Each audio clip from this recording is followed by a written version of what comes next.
So yeah, like last time we had a really cool discussion, and I think even Fernanda, who joined us, who asked about how to bring like Badiou into that discussion about trust and validity, it turned out like a really cool discussion. I felt like we made some really interesting connections we hadn't made before, but at the same time, we kind of didn't manage to cover the bases of section 3 from the text. And I feel like it would be good to have like, you know, a discussion around it more directly, and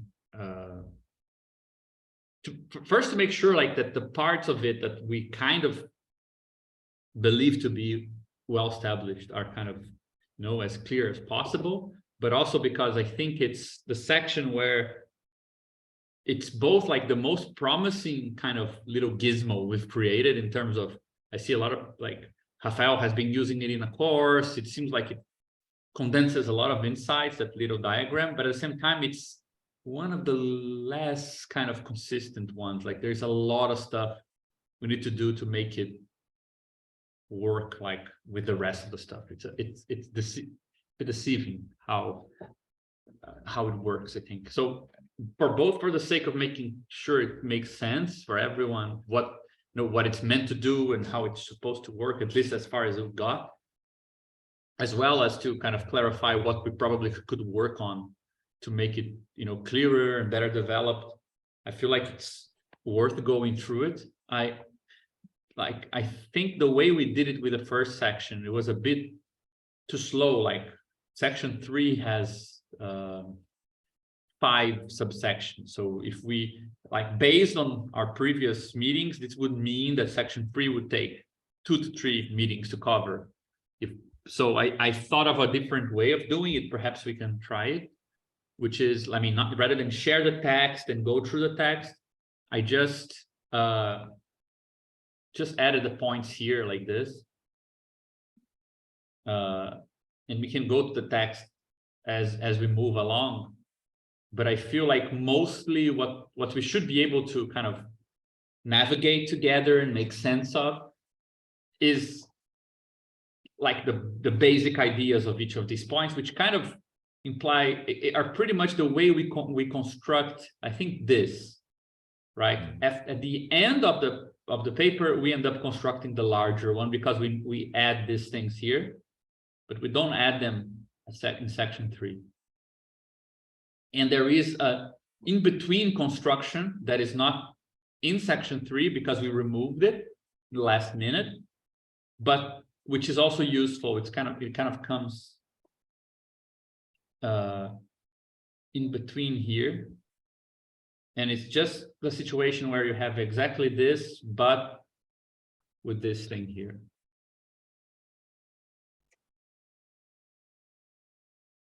These identity arrows, which we didn't talk about.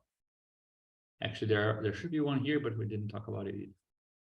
Right? So just to make sure that these things make sense, and also to clarify where they perhaps don't, or perhaps it's not that clear, you know. I do think that, I mean, one thing we didn't, I'm not sure if it's so neatly connected, which is how do these 6 theses, right? I mean, we end up with this organizational standpoint thesis, which is the first constructive thesis, right? It's kind of claiming something like, if you cannot count on this sort of, you know, if like following the way that Renzo proposed, we divide them in, right? Like if we assume that capital autonomizes itself from the homogenization of workers and leaves behind a more heterogeneous social space, such a way that political processes that were built on the social homogeneity being kind of guaranteed are saturated. They are, you know, incapable of understanding more recent political events, and produces an endogenous kind of self-reproducing leftist ecosystem. If all of this is true, then we should critically abandon the thesis that there is a homogeneity or essence, a common ground we should count on for leftist politics, and embrace the positive constructive principle that the moment that this happens, and therefore we can't really recognize clearly who are leftist actors, because there is no common principle to all leftist actors, a certain kind of traversing principle appears, which is the way society organizes to bridge the social heterogeneity, the way politics, political organizations construct themselves within that context, and the way political organizations relate to one another. All of these problems can be treated as organizational problems in some level, right? So the way that these four theses here tend to, let's say, corrupt this homogeneity leads us to have a sort of step back in terms of our assumptions. But the moment we step back, a bunch of problems that were qualitatively different become a bit more similar, right? So that's how we get to what we call the organizational point of view, which would be to say there is something to be gained in terms of recognizing what is an effective, leftist kind of practice. There's something to be gained by looking at how things are organized under this context, rather than by looking at how they present themselves, right? I do think that there is something, the way we frame this 6 point, even like the ending of 5 and the 6, is actually a bit more profound than I thought when we first wrote it. Like, to say that, like infra-political, political, and meta-political problems are all organizational in some sense, and that from the organizational point of view, you have a better kind of way of discerning what is, how do you say, like, how to discern what is a leftist political endeavor from what is, let's say, just something that's running, in circles and not doing anything. It's actually quite strong, right? Because you're committing to the possibility of looking at something that nobody says it's doing any political work and saying this is very political, and looking at something that has like all the communist banners and flags and saying, okay, this is not doing anything political, right? So I mean, I think it's a way of going very much in the direction of that. I always forget the name of the authors, the guys from Mimes Force, and the idea of identifying radical political action rather than radical political actors, right? And so, but I think that, like, in that sense, these theses kind of explain why we're adopting this organizational point of view. Mm-hmm. It's not very clear why we then move to the point of view of organizations, which is something slightly different, right? The organizational point of view sounds very abstract, sounds very theoretical, like examine phenomena, considering how these social phenomena are organized. It can be done by a social scientist, right? Or like Bogdanov would do, like, technologists.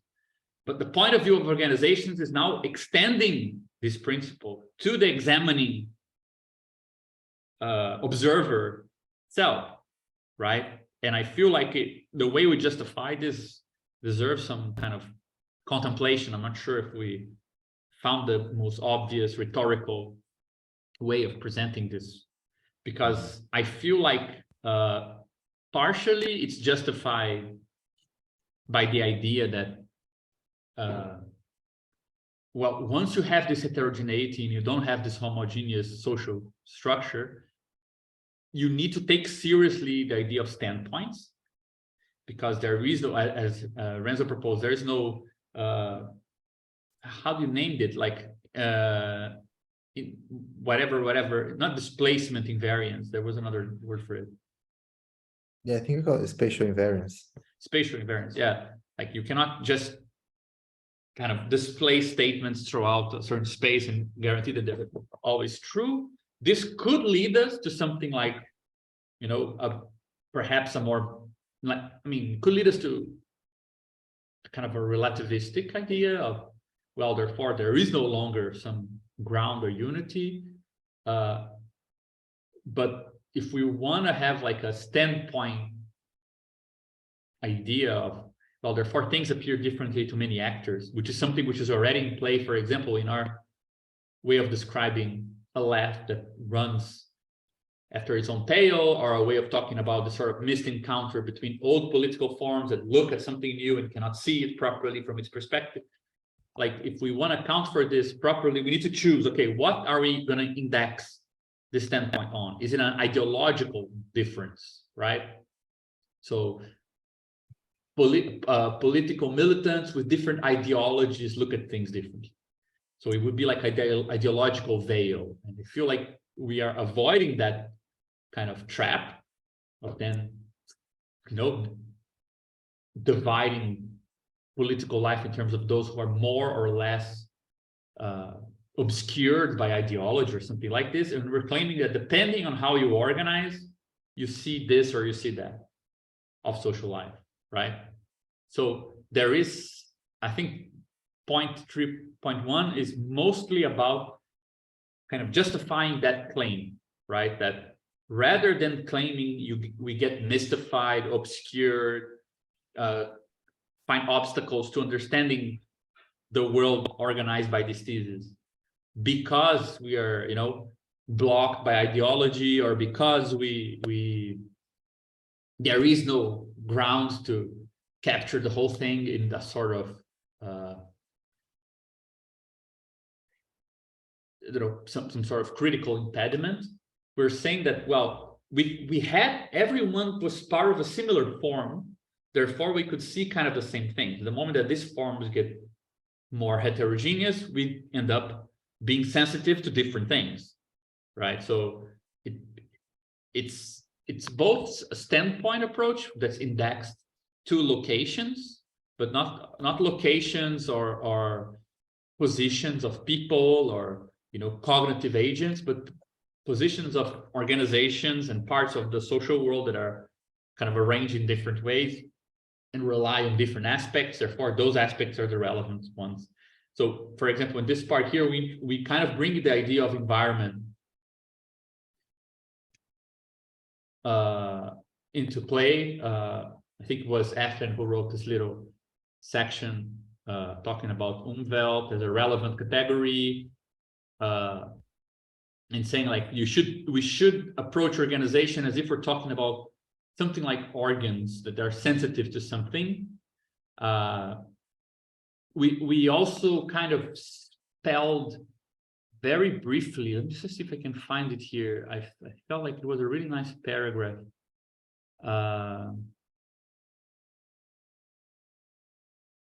When we said,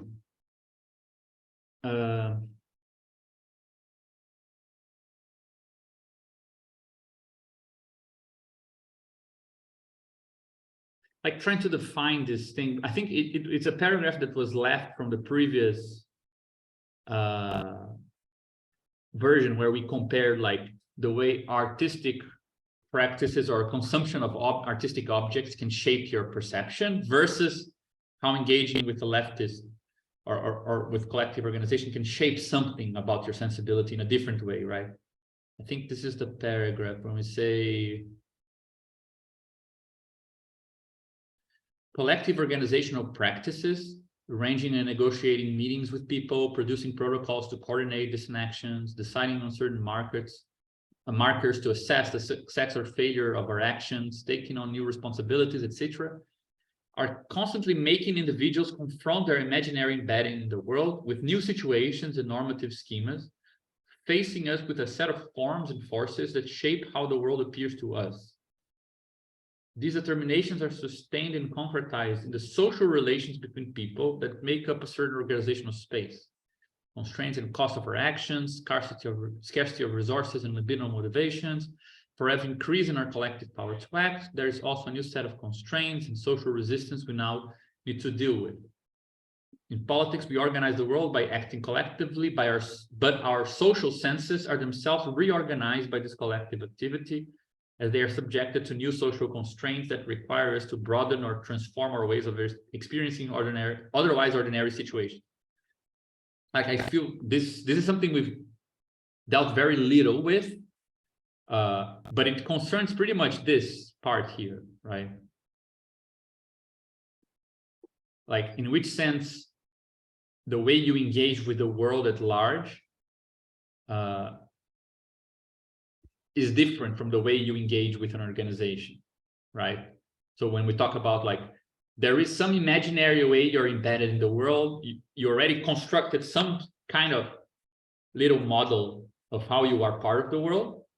But when you engage with, you know, some collective venture, it's not like an artwork that will, you know, like you have an art object here and you engage with it.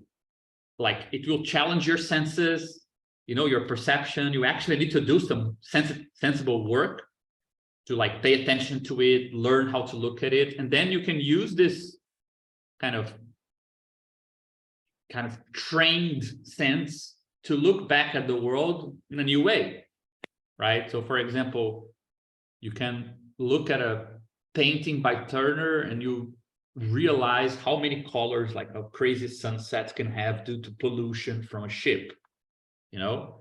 Next time you're looking at the sunset, you might actually see more than you saw before, or you might actually kind of synthesize what you're seeing in a new way. You cannot say that organizations are challenging our senses in that way. Like there's nothing that you're seeing or dealing with which is really challenging, like, you know, your sense of taste or your capacity to see or hear something. So it's not like your sensibility in that sense. But at the same time, there is something like our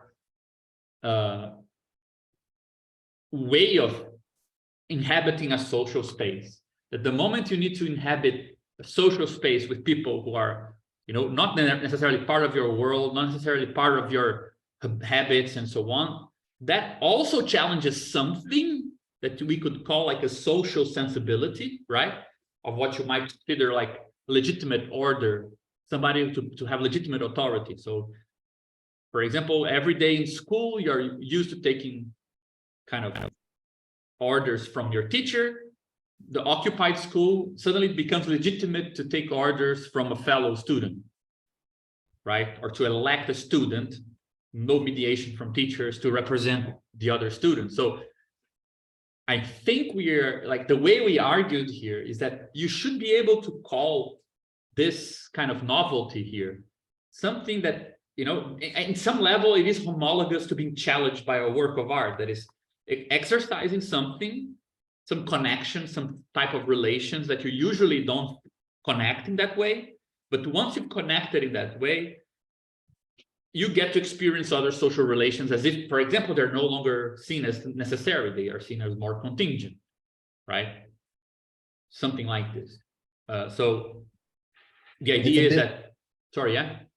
I was just gonna comment that it's a bit like you're on one hand embedding yourself on a new, I mean, on a set of a new normativity, and it's a shared normativity, but it's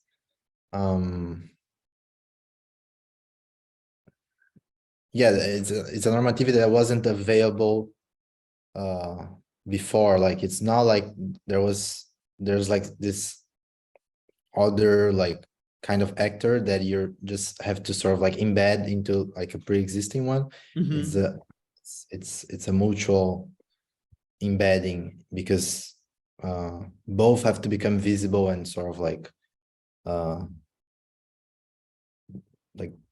yeah, this in exchange between previously heterogeneous terms.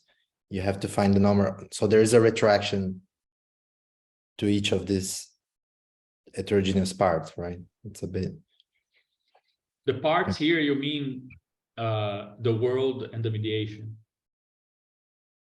No, I think I was thinking more in terms of it would be a bit towards what we have been saying of trying to think more the homogeneity between parts, right? So if you have like an individual and an individual, but they come from like different sort of like fractures.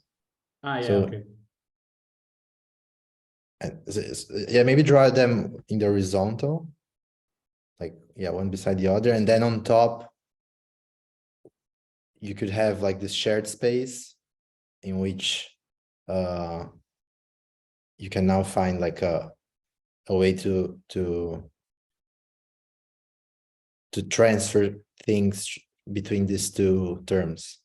So it is a bit like this environment, which is a higher, like more abstract level.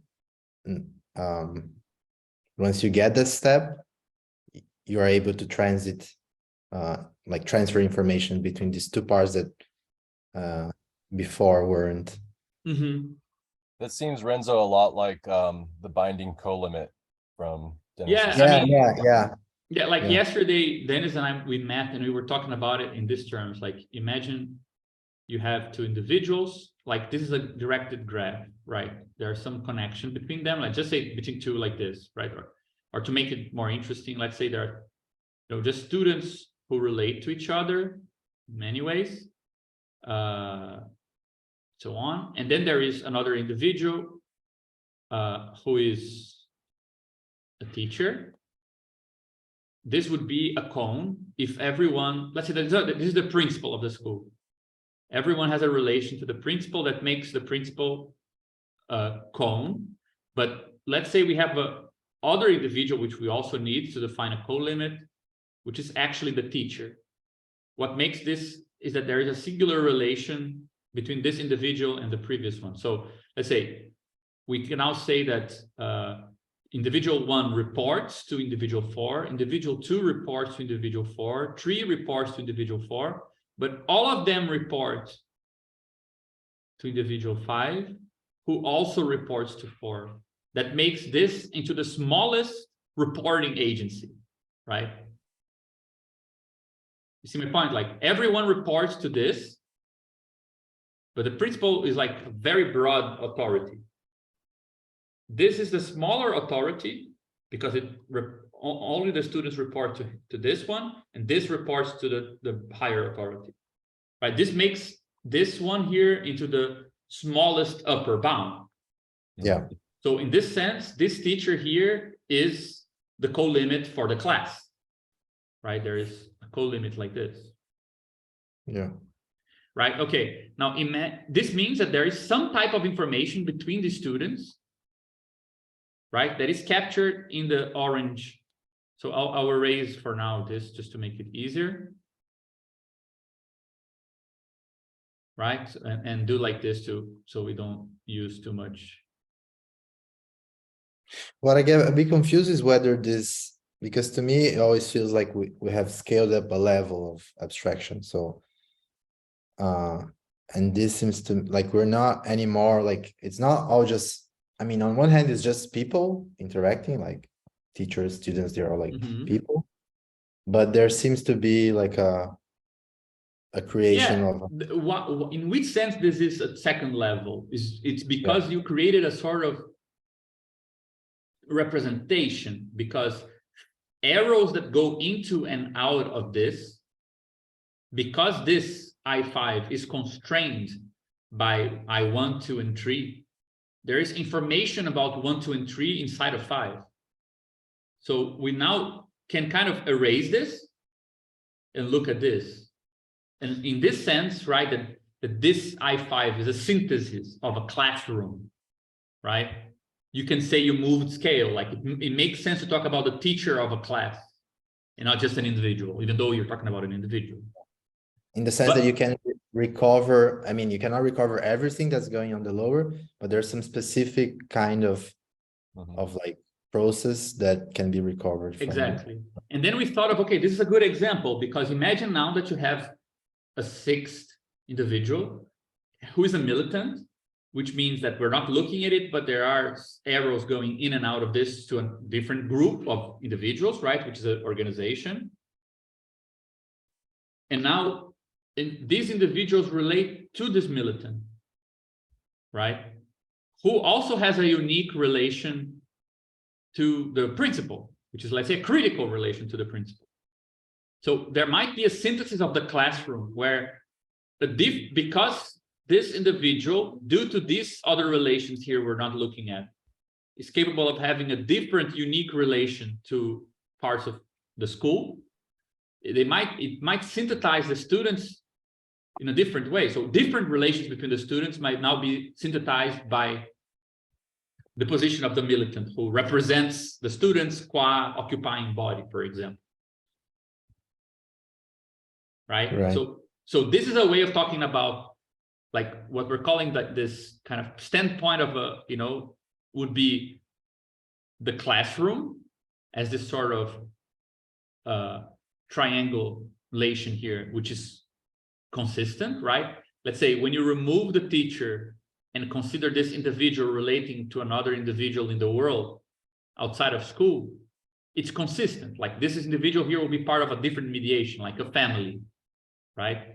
The relation between teachers and families and relation between this individual and the family, it's all consistent. Whereas once this individual has been related to the militant group, this is no longer necessarily consistent with the rest of the social mediations in the world, right? That's where the non-commutative thing might appear. This new kind of co-limit here that is bounding them to some more militant practice might not preserve all the arrows connecting the mediations, right? Connecting this upper level syntheses, because it's kind of bringing up and encoding information that is not relevant for example, the teacher and the classroom and the students, right? Something like this. Yeah. So I do think that there is something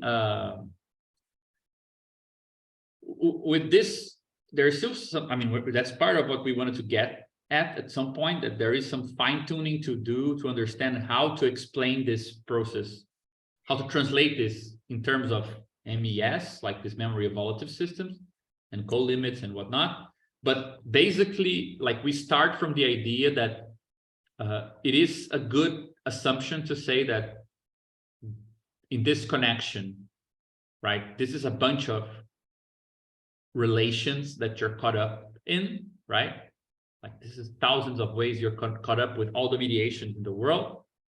And you can be exposed to a mediation in such a way that it challenges you placing yourself in a position you already know. And this can, let's say, change your sensibility, change your way you sense social reality in a way that's comparable to a static change. But again, the analogy has a limit because statics has something to do with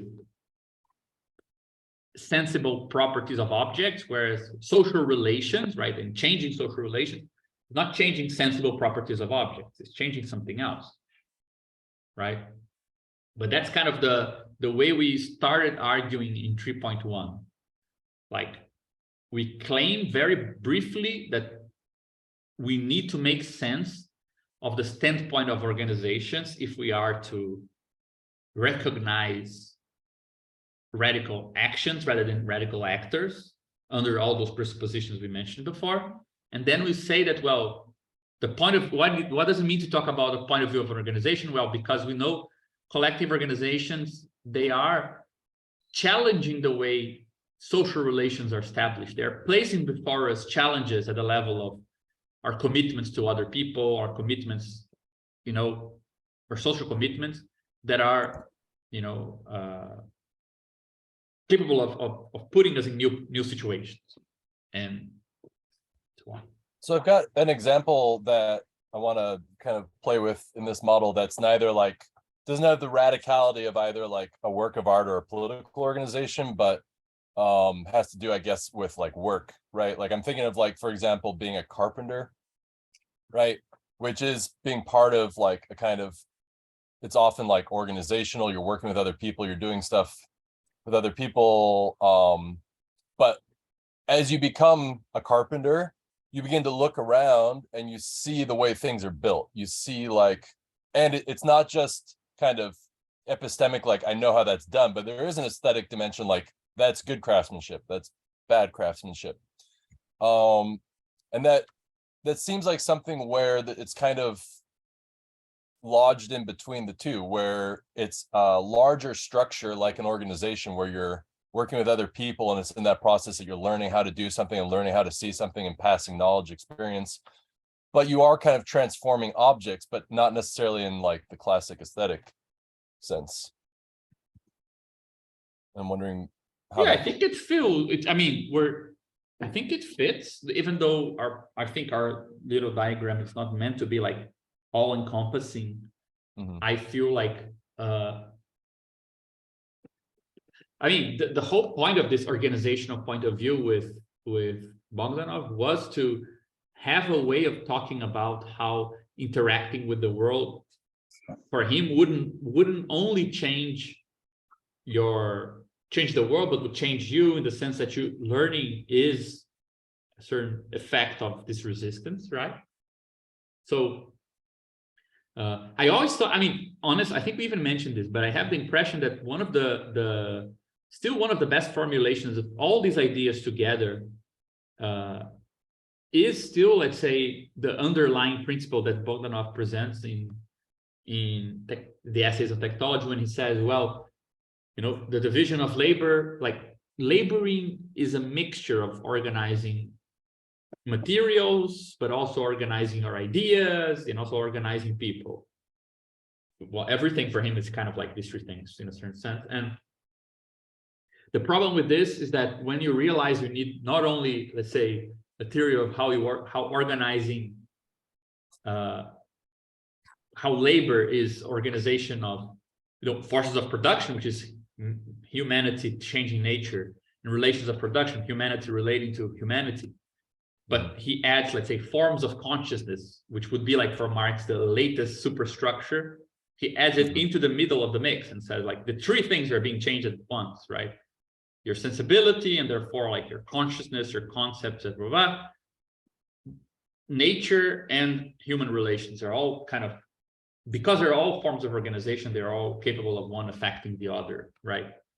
So he kind of already anticipated the idea that you can take the vision of labor to such extremes that the very life world of laborers will be so different that they won't recognize each other as part of the same group, at a very fundamental level, right? So, and that's why he doesn't really stick to labor as a point of view. I tend to dislike when, like, his use of the labor point of view, which I think it's more, is a secondary thing compared to the organizational point of view, when it's taken to be the fundamental idea that he had. Like, his fundamental idea wasn't the point of view of labor. His fundamental idea is going one step before labor, something which is a bit broader so that we can actually navigate those differences. So that said, I think that the way that he would describe any labor would be in terms of these different levels of organization interacting with material. And then it makes sense that as you learn to change, you know, some object, I mean, actually, the way you describe it fits perfectly the aesthetic thing. It just doesn't fit in the sense that you went beyond usefulness to just, you know, forms as such. But if you stop a bit before at the level of, you know, changing things, still with some use and with a particular material and a particular set of techniques in mind, I think it kind of fits, right? The idea that, you know, the more you understand how materials behave, the more you get to recognize that in other situations and make assessments. I don't know. I'm not sure where you see the challenge in that sense, you know? Well, it's not so much a challenge. I guess one of the things, and I guess you kind of hit on it, was, you know, is the kind of like the fact that, you know, there isn't a kind of universal or homogeneous perspective of labor as such comes up more and more. It's like our triangle right now with the IMW. A lot of times what we're looking at of the M is some kind of like radical organization that's like changing your point of view. But it does seem like that diagram works in general in a lot of ways, insofar as like any given organization is going to change at least minimally, like your relationship to the world, right? It might not have a radical change, but I do think like even something like, and I think like you know, like Victor's work gets into this on the right wing. Like even on the right wing, they have to manage heterogeneity, right? Like there have been kind of disconnects as like the anti-lockdown movement developed, and there was instabilities the more kind of heterogeneous the composition of the counter protests became. And so I'm wondering if there's like a way Like, Yeah, I think I there might see be a that. value as opposed to kind of having like just radicalism to kind of look at all organizations as M, because I think that kind of puts the burden in a productive way back on us to like come up with something useful and not kind of assume or like not hope that like the radicalism is implied or something. Yeah, Like yeah, sorry, yes. well, I mean, I think like in a sense, we've been working with this test. Like if you don't change your view of the world, you're not really going to an M. You're just essentially staying with I to W. And I guess I'm not convinced that there's ever really a situation in which you're not slightly changing your view of the world. Yeah, but I mean, I just wanted to make sure we keep to these three distinctions here, which I think are important. They're not the same.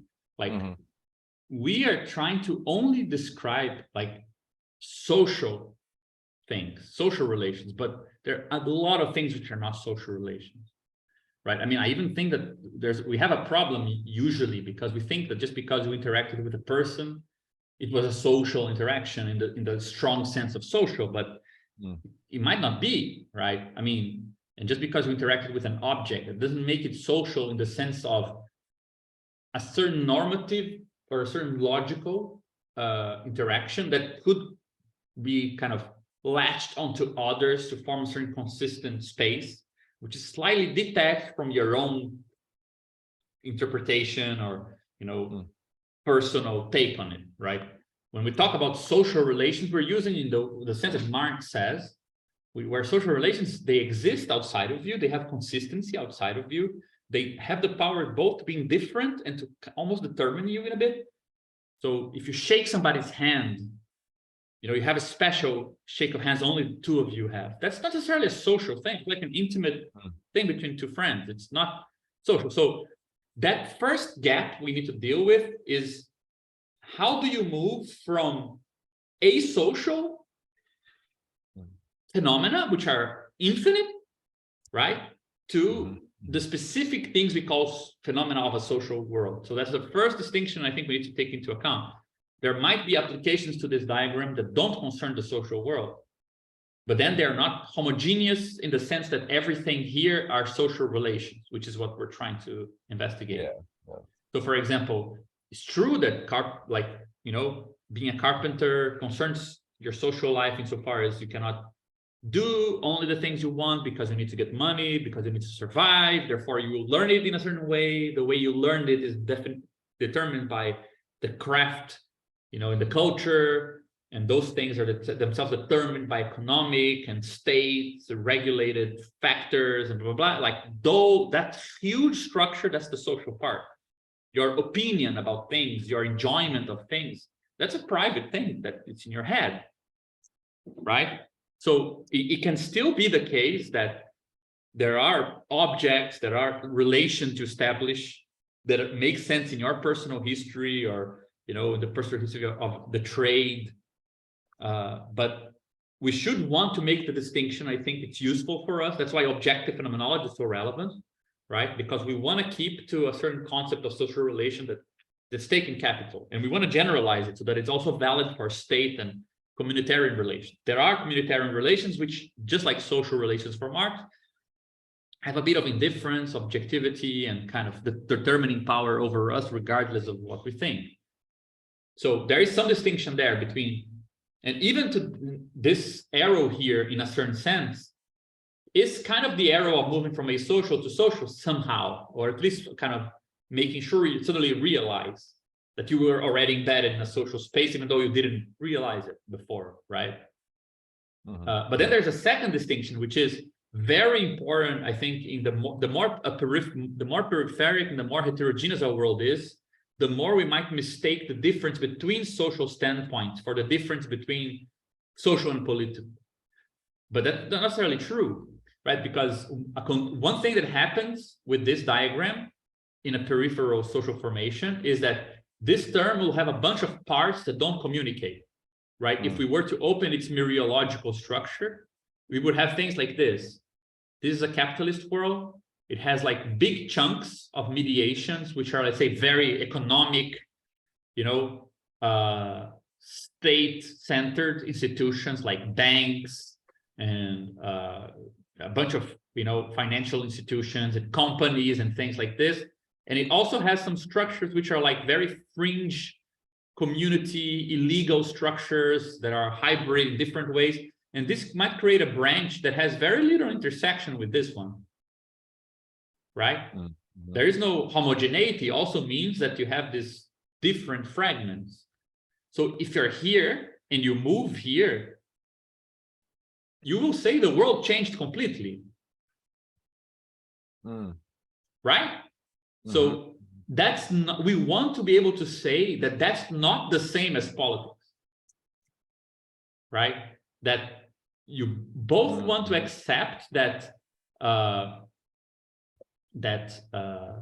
world socially is heterogeneous, but not politically heterogeneous. Yeah, exactly. Like it's just a fact of structure in a peripheral society that, if you look at the experience of the world from the standpoint of a neo-Pentecostal church, the periphery of Rio, and you go there, you will experience the world as what's relevant being very different from, the richer parts of town with other commitments and so on. But that's not necessarily, you experience something new because the world, the colors of the world shift completely. Yeah. Here, the police is very dangerous. There, the police is very benign. Here, you feel like personally you're around new people, but that's a personal thing where there you're amongst your, close friends or whatever. But that shift concerns you. The parts were already established, right? So it's a shift between standpoints that are just look new because the space is fragmented. It doesn't mean anything new appeared, right? And then there's a third thing, which is the actual distinction between social and political, which requires us to distinguish between commutative and non-commutative things here. So you can go very far in producing like different kind of approaches to this social reality, from the move from non-social kind of appearance of stuff, right? As things you're engaged with, for example, you're engaged with something so far as it is something your grandmother left to you, and then suddenly you have to sell it because you're poor, and somebody says, fuck it, I'll give you $2 for it. And you're like, holy shit, it's like prized possession, now it's worth $2. Look, suddenly you realize the social dimension of the thing, which is beyond the intimate, loving relation you had, right? Something like that, which is different from this kind of moving around in the world and finding that different mediations give you different perspectives, which is novel for you, but not necessarily political. And then there's a difference between social and political. I think we want to be able to capture all those things, I'm not sure if that makes sense. Officially show how Eat, Love, Pray doesn't teach you anything. Sorry, Anna. Oh, yeah. I mean, I was just going to say, I think there's a lot of good resources about this kind of issue in trans critique, sort of connecting to our framework. But one thing I was thinking about too is like the concept of reciprocity here. I mean, do you think there's an extent to which, like, also with maybe some formalisms for mode A, some of this stuff could be analyzed in terms of like relations where reciprocity obtains in certain ways, and different ways that reciprocity is like disturbed or like adjusted or shifts in order to deal with different kinds of constraints? Do you think that would like potentially shine some kind of light on this that would be analytically helpful? Does that make sense? Yeah, I mean, we're not doing that at this point, but honestly, we should never forget that this thing here is indexed on the tree transcendental, right? So if our approach is correct, we should be able to apply this to different mediations at the different layers and different mixtures, right? So every mediation here, if this world is defined the way we define in section 4, is always a mediation which is an object made of social relations, and these social relations have three basic logics that are mixed together. So reciprocity is already accounted here, right? Reciprocity, for example, this is very, very common that, like, you meet a person and they give you a gift, and now you're indebted to them you didn't choose to be, but you are, because you're now part of this network of gift giving. And there are some things that if you don't do next, it will affect your position, whether you want it or not, right? And it might shine a light on the place you're in, right? So I would even say that, you know, since like communitarian and reciprocal or relations of affinity are a very basic kind of structure to define what counts as a person, right? These days in anthropology, people associate, I find it very nice, like that if the logic of value has commodity or goods, right, as a sort of quintessential object form of things, and state logic has property as a kind of quintessential logic of things, that the basic form that things take in mode A is personhood, right? And you can ascribe personhood to people, to animals, to inanimate objects, to ideas. So this idea that animism, or that always treating the other as having a soul, right? It just implies that you treat things with personhood. So yes, I mean, insofar as you engage in relations of reciprocity with whatever, and in structures of kinship, for example, I mean, who hasn't found out something about the place they're in by just looking into the kinship structures of people involved in the thing, you know, like, so that person is the daughter of this and that. What are you doing when you say that, right? You're revealing a social dimension that determines a bit the relations established there via clarifying the co-limit, which is the family name of some individual. But I'm not sure if that's the sense you thought of. I just wanted to suggest that, you know, we shouldn't think of the modes as exceptions to this, like they're all here, right? Right. So, the way that I was thinking of it was more in terms, I guess, of like intelligibility, where it's kind of like there are, in any political or any, I think, broader social process, I think there's a dimension you can look at it from where on the one hand, there are reciprocal relations that are kind of like intelligible or like linguistically recognizable, right? People can effectively signify them to each other. But I think in a lot of political processes, what you see is, I think there's a dimension where people try to kind of integrate them into pre-existing relations of like, oh yeah, this is how we do things here, say in like a given kind of cultural space.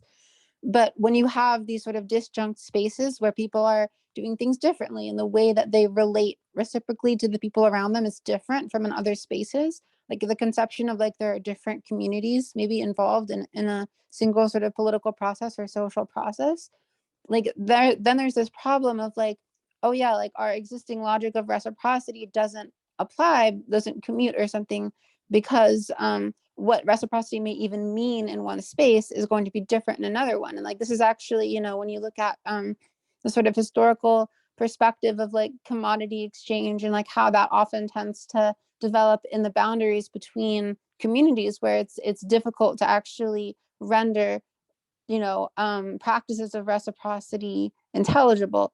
I mean, I guess what I mean to bring up by talking about this is I feel like this is really important to the distinction between like what is sort of social and what isn't. Like to the extent that we have an imaginary embedding in the world, I think that's largely based on the extent to which we're able to recognize things as involving us in some kind of reciprocal relation, right? That like, you know, how we define ourselves personally. And then when we find ways where that doesn't necessarily work, right? I feel like that I mean, I guess part of what I'm getting at here, I think this whole thing, it's clear that it includes all of the different modes. But I guess one of the things I'm trying to bring up is that I don't think the modes are strictly like neutral. And I'm not saying you're necessarily implying that, but I think there might be an interesting dimension to pursue to see like the ways that the different modes involved in this kind of schema might have a kind of like non-neutral effect on the different parts. What do you mean by neutral or non-neutral? How do I put it exactly? Well, like you know, when you talk about something being social, for example, or mediated, I mean, I think it's very telling that, like, for example, a lot of political fantasies of things being unmediated tend to focus on mode A, right? They tend to focus on the sense of like, you know, I can immediately recognize this sense of like, you know, we share a kind of relationship where we know what's going on, right? That this tends to be associated with some level of intelligibility and like internality to a community. And you know, people with those sorts of positions, which often do tend towards nationalism or kind of other forms of like conservative communitarianism when they're locally determined rather than globally, I think, you know, it's like the orientation towards the social is really different from when you look at, you know, mode C or mode B, where there's already the sense of like, you know, mediation between communities. You're not just looking internal to a community, you're looking at the process of mediation between different communities. I think, I mean, in the sense, when I say it's non-neutral, I mean that it's like, you know, the logic of mediation, it's kind of what like maybe John is getting at, that like, on the one hand, you know, within a community, there are ways of interacting with people that will slightly change your perspective on how that community functions. But I think there's also this sense of gaps between communities that can be defined in a different way, where it's like, you know, the function of mediation lacks a certain intelligibility. To an extent, this is even clear with like languages, right? Where if two people are like, if you think of language as like a reciprocal relation, two people are speaking the same language, it's easier for them to communicate, right? But if people are speaking different languages, there has to be some kind of process of translation that introduces another kind of social element that might not have been there if it was seemingly unmediated because of the apparent seamlessness of the communication. Do you understand what I'm getting at? Does that make sense? Yeah, kind of, because I also feel like your examples are a bit, I mean, this diagram is meant to work, even though we might not have a capitalist world. So the idea that in a specific world, you know, because communitarian relations tend to be like not the most determining one, they're also where like we fantasize about unmediated, non-capitalist things. That's very historically specific, right? I don't think we should commit qualitatively to saying this you know, mode is the one where mediations are like that too much, because, or like this, because the diagram is meant to be a bit broader in terms of its scope, and it does apply for, I mean, it should apply for example, a world where mode A is dominant, right? And we want to say that, you know, engaging in certain institutions in a world where mode A is dominant should give you access to parts of the world and to certain things about that world that you wouldn't have otherwise. And there are a bunch of examples about symbolic efficacy, magic, shamanism, rituals, and things like this, which are all about giving form to an otherness that you wouldn't be able to give form otherwise, right? And no, I agree with that. And you get intelligibility there, and it's very strictly mediated. I mean, that we lose these things and suddenly becomes, it has this more kind of, there's flirts with being the most immediate way of creating a common ground. I think it's true, but it's also very historically specific, and I'm not really sure this is like something we should ascribe so immediately to it. Though, I mean, we can definitely also make these distinctions here for mode A, right? I mean, you can see when some kind of arbitrary personal ties you connect to people are kind of suddenly, I mean, I really like the way that Badiou defines objective phenomenology when he says, subjective phenomenology tends to be something that does this epoché, this reduction of kind of properties out there to allow this kind of thing to emerge in itself. Whereas objective phenomenology, it kind of tries to put things into all the possible relations it can have and realize that suddenly it starts resisting your will. And the thing that resists being integrated into your subjective world the way you want it to be that resistance is what he calls a logical resistance. And that's, let's say, the trait that you want to understand better. That's what he calls an appearance, right? An appearance is not how things emerge to you. They will be, let's see if I can find that quote. Yeah, definitely I won't. But I think you're right though about the social, asocial, and mode, because a lot of traditions of magic or mysticism or whatnot, they say very explicitly like your kind of internal experience can't be translated. Like there's almost like a nodding to the fact that there's this kind of like asocial dimension of how you kind of like feel or experience or process the social relationships, and those aren't necessarily like, you can't really map them on to the common social practices. So yeah, but I would even, I don't know, man, like one thing that always interested me a lot about you know, especially Christian mysticism and like a certain like St. John of the Cross, the sort of experiences that they have all these mystics, they have two concepts of personal experience. There is personal experience, which you can transmit, like, how are you feeling? I'm sad. But it's not what they mean. And you both need to learn through a ritual what your actual experience is. And because you learned it, is now untransmissible. That's the crazy part, right? Mm-hmm. Like you do things, and then as an outcome, you claim you cannot tell on that experience, usually with a parenthesis, which is I can only tell under certain social conditions that this ritual produces, which is it's an oral transmission that like almost like a certain time of day I can tell you about it. You have this sort of thing.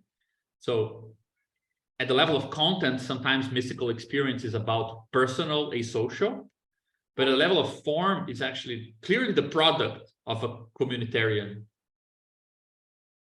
practice, right?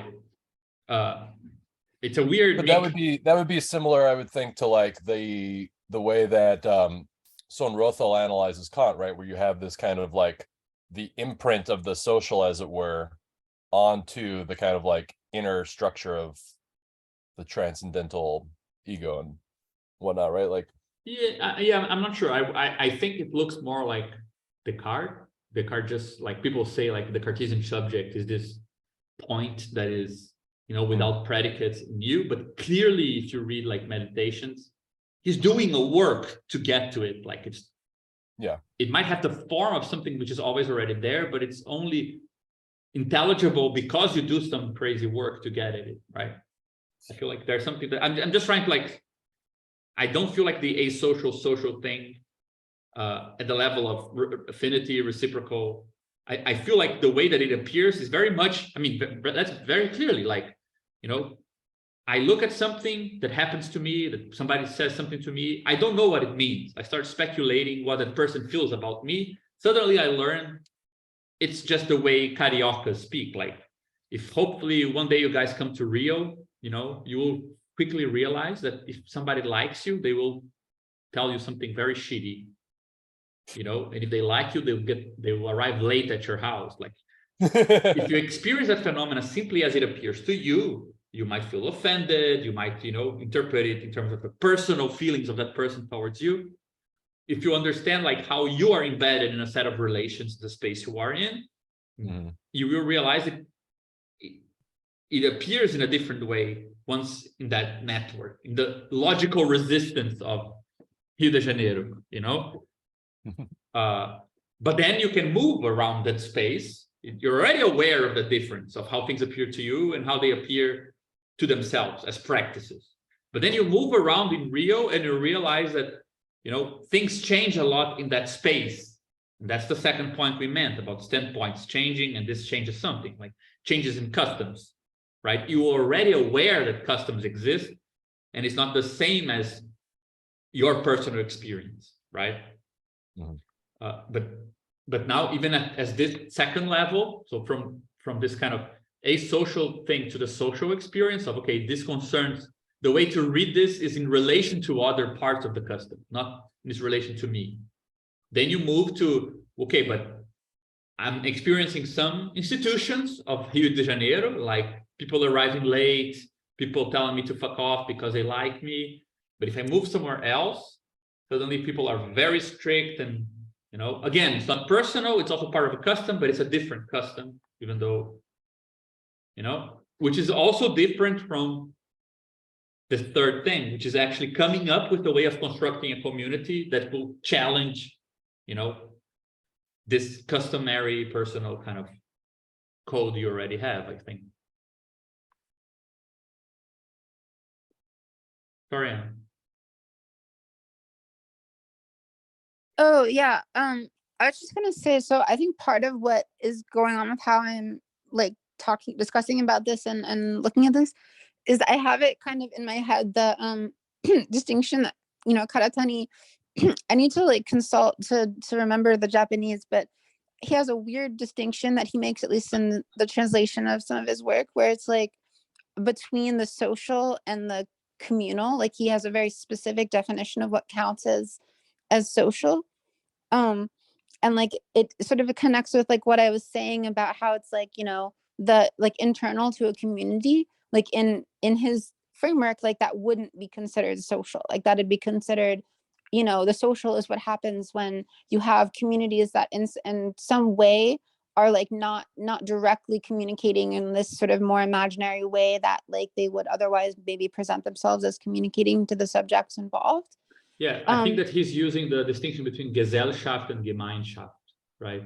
Collectivity and society. That makes sense. I think so, actually. But I just want to make sure, that. Anna, that what we actually, not what Karatani did, but what we are doing in the paper is clear for you, like, because I'm not sure if your question is meant to connect back to Karatani, or if it's also clear, like, because you find like there's something confusing in the paper, you know, or in this idea, right? Just to make sure we're addressing what your concern is.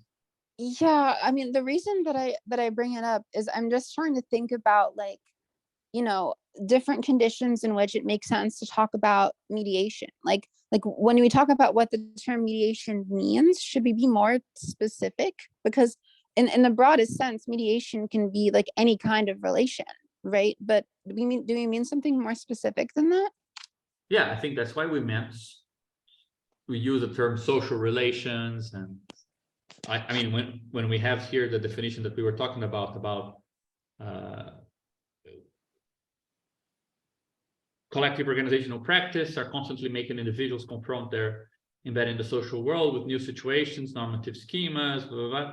I think that this determination of sustaining and concretizing the social relations between people, like social relations between people is an expression by Marx, right? So, I mean, that's what we're pointing at, right? Not, I mean, even though I think this is still very broad, I think that, I mean, everything in the paper thus far suggests that we're not aiming at, you know, people's arbitrary personal ties with other things that can be mediated, like using a tool to hammer a nail on the wall. Like that's a mediated activity, right?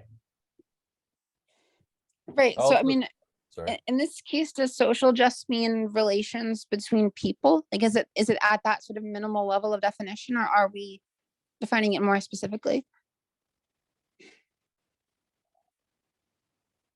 Yeah, I think that in the paper we were very minimal with it because I think we're just kind of assume. I mean, if I remember now, just going back to it,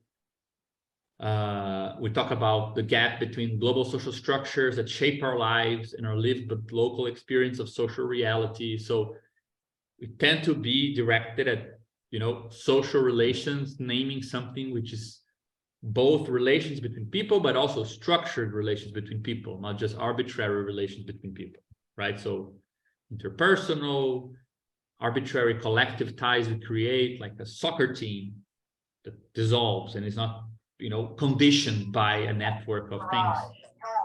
I think that that's as far as we went, but I also don't see exactly why we would need to be more precise than that at this point, considering that, you know, section 4 gives a very specific meaning to the term, like it needs to fit this logic and it constructs this type of structure and so on. Like we go so I mean, at this level, I'm not sure if we should do more than that.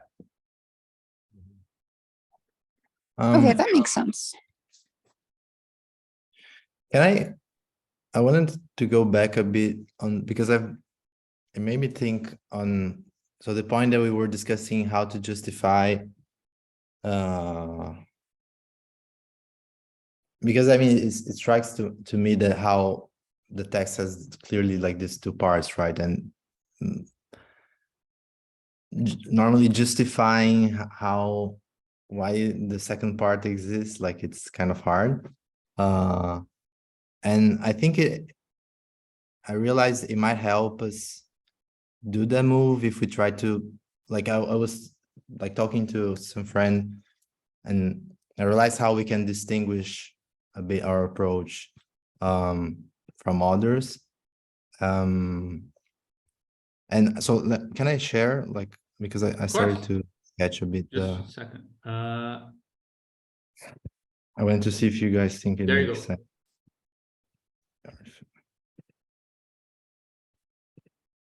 Can you see my screen? Yeah. Yeah, so I mean, this is a bit an attempt to justify like what this move to the organization or to the point of view organization is. And I think I realized that maybe we can divide in three sort of, it implies three sort of like how do you say it? Deslocamentos, It's placements. placements, yeah.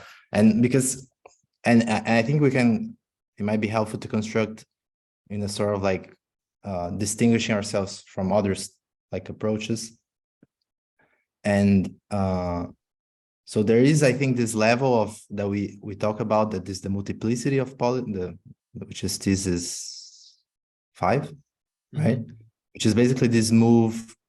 And then this is very concrete, like once you talk with people, like normally it's quite easy to ascribe analysis in like in contemporary politics, like person normally occupies one of the like some classist point of view, some statist point of view. Like you have this, I mean, it's a bit obvious like how people always like try to put class back into play, or how like try to all this like campist and tanky thing of like the importance of states and imperialism. And so I think our approach is always trying to move away from this reducing, right,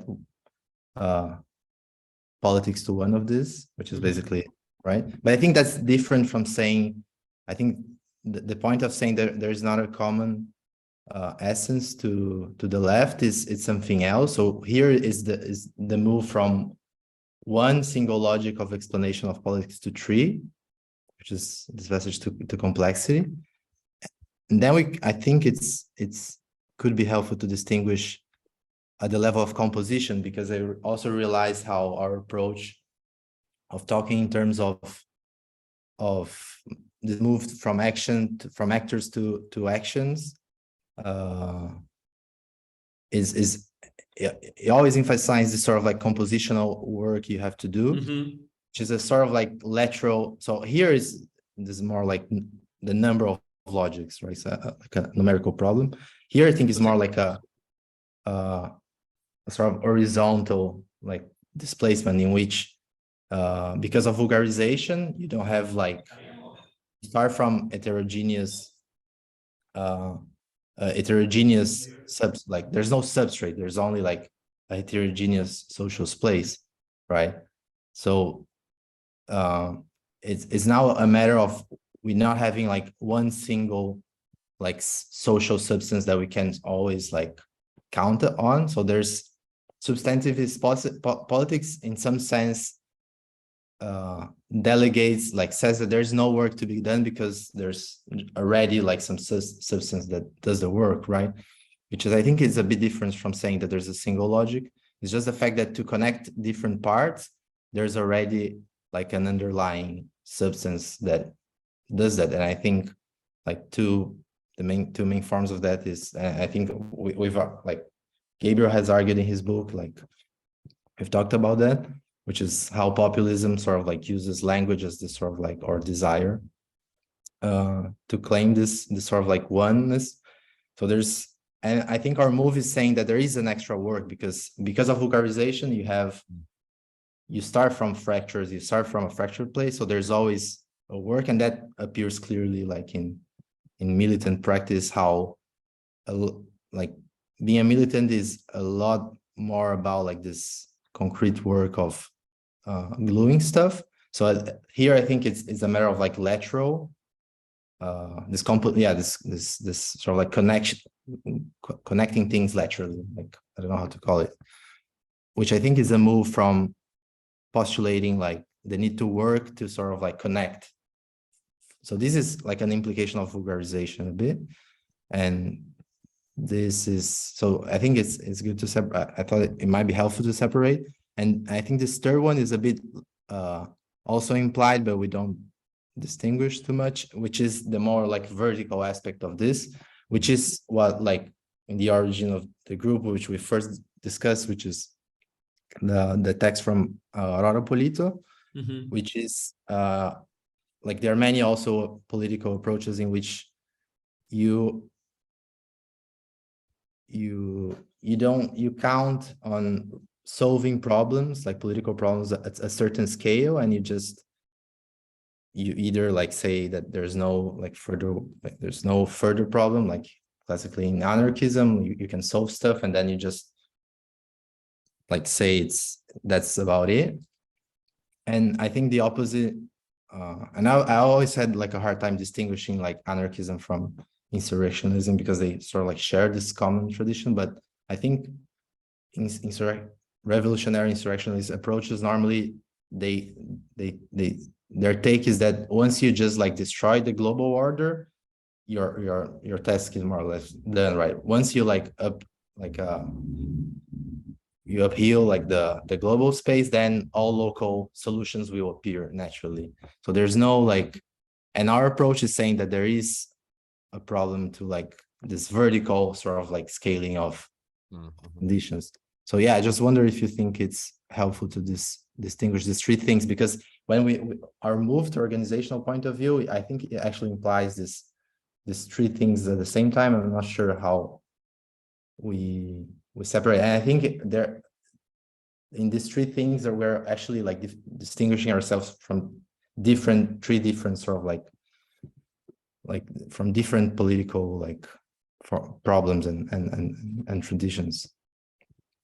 Yeah, like I think this works very nicely. I mean, it's like a direct application of Rodrigo's. I think he names these three principles like this, doesn't he? Yeah, I don't know. Yeah, something similar, like I remember transitivity, which is the local to global thing. There is a critique of substantivist politics, I think, or I think he uses terms like that. Yeah, but I don't remember. But I think it works very nicely, and you can see a similar principle in all of it, right? At the same time, that it always starts with something a bit more. It's both more fragmented, but you still cannot let go of working around that anyway. Like so, scales are more apart, but you still need to find a way of navigating between them. Or there is no one substance, but it doesn't mean you don't need to work in the translation or composition between the things or things like this.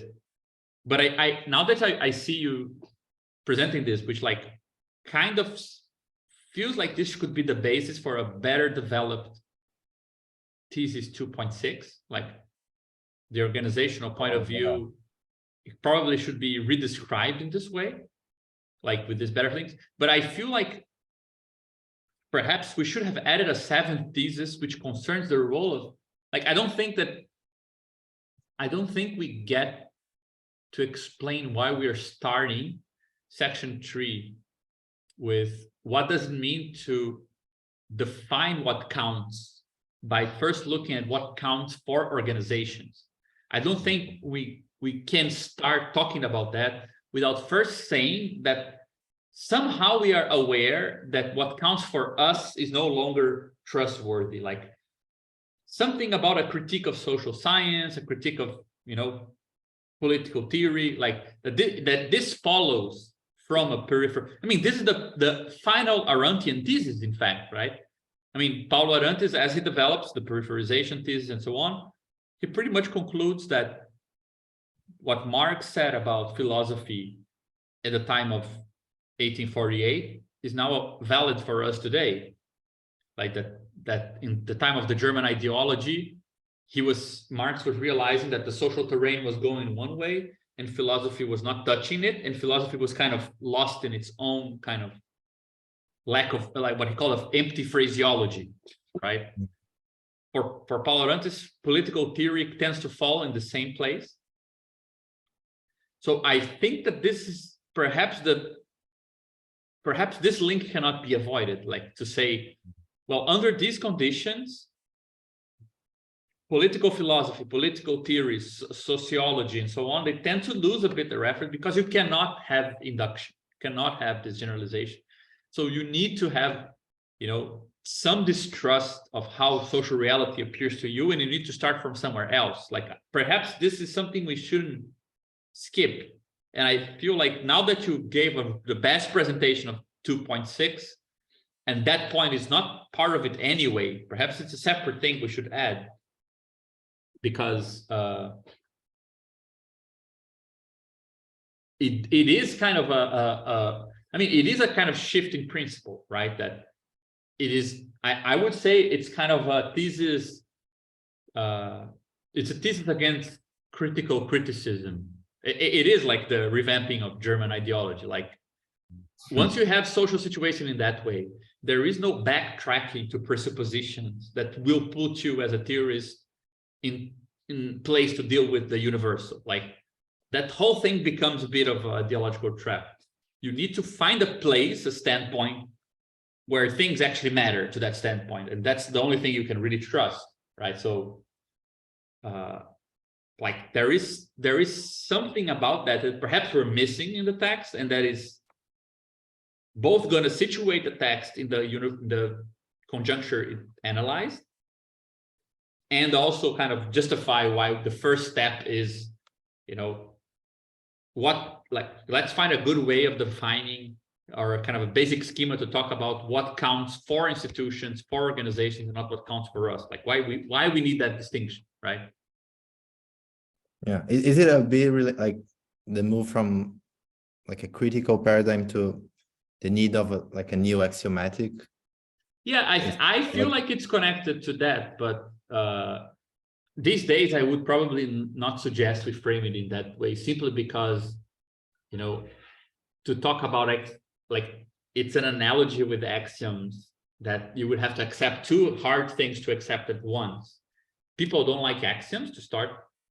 Yeah. And then second, the idea that you're not talking about ideas in your mind, but, you know, your normative principles you're adding to your behavior, not to your mind.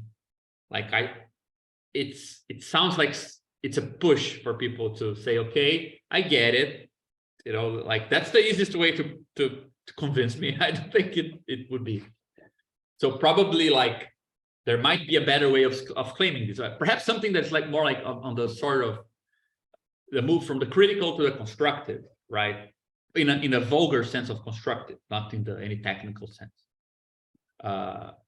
In the sense that you want to be able, which I think is it's pretty much the emphasis behind what we're doing, right? Saying you want to know what to criticize or how to criticize. In fact, that requires some extra effort to start. Like you cannot just backtrack into, you know, empty experience and that gives you a opening. Like you actually need to do extra stuff to get a glimpse of and something relevant, right?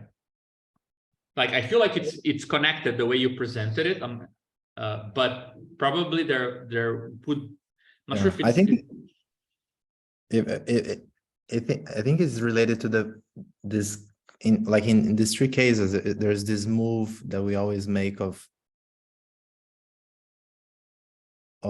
whenever we find a limit, we're not trying to. It's not really like an immanent critique of like trying to find the limit, the internal limit, and like the point it fails. It's more like always finding a more general and abstract point of view on which we can see the limits and the differences appear. So it's always like a backtracking in the sense of finding this sort of like theoretical standpoint in which these problems emerge, right? So it's always from one to more stuff, right? So I think this move to this is in a sense is a richer model, like enriching the model. I understand the other sense is making it poorer in the sense of like letting the empirical determinations sort of like fade away a bit, and finding the standpoint in which we can sort of like see all these problems appear again. I think yeah, you know, but I think we should probably divide into two moments this, because like if you could imagine taking out of principle theoretically, you know, the standpoint of let's assume the broader space, but that still can be deceiving if it's uncoupled from standpoint. It's almost like I feel like they sound paradoxical to say, well, you need to trust more what counts for organizations if you want to know what world is the world that's at stake, versus you need to adapt a more abstract point of view. Like the ordering of the two seems to be that if you start with, well, we need a more abstract place where we can construct a richer space, you never get to why you would be invested in asking questions about how does the world appear to some mediation, whereas the inverse seems to work. Like if you say, well, now for a world of this complexity, you need complex points of view. And that's what, you know, that's a way of thinking about organizations, as they are better suited to define what counts and what doesn't count. I think from that point of view, we get to a richer abstract space more easily, you know. So like probably the ordering is the inverse. Like once you assume that for a form is not a theory, a form is an organizational form, then talking about generalizing remains concrete. Whereas if you invert and you first think that forms concern theory, you never get to kind of reevaluate or reinvest in organizational processes as having this new dignity, right? Mm-hmm. So I feel like there is a way of arguing about this, that perhaps there might be a necessity of saying something like, which is also the reason why we originally wanted to start by discussing specific organizations, right? Like with the circle and saying we did experience the June journeys in Brazil from a particular point of view, and that we are generalizing from that point of view. The reason why that was there was because it was meant to clarify that, let's say, arriving at that particular formulation of the problem that required a more general framework was actually the product of a particular point of view of a particular organizational form, right? In the text now, this is a bit unclearer because, let's say, the organization that is sustaining all these theses is our own.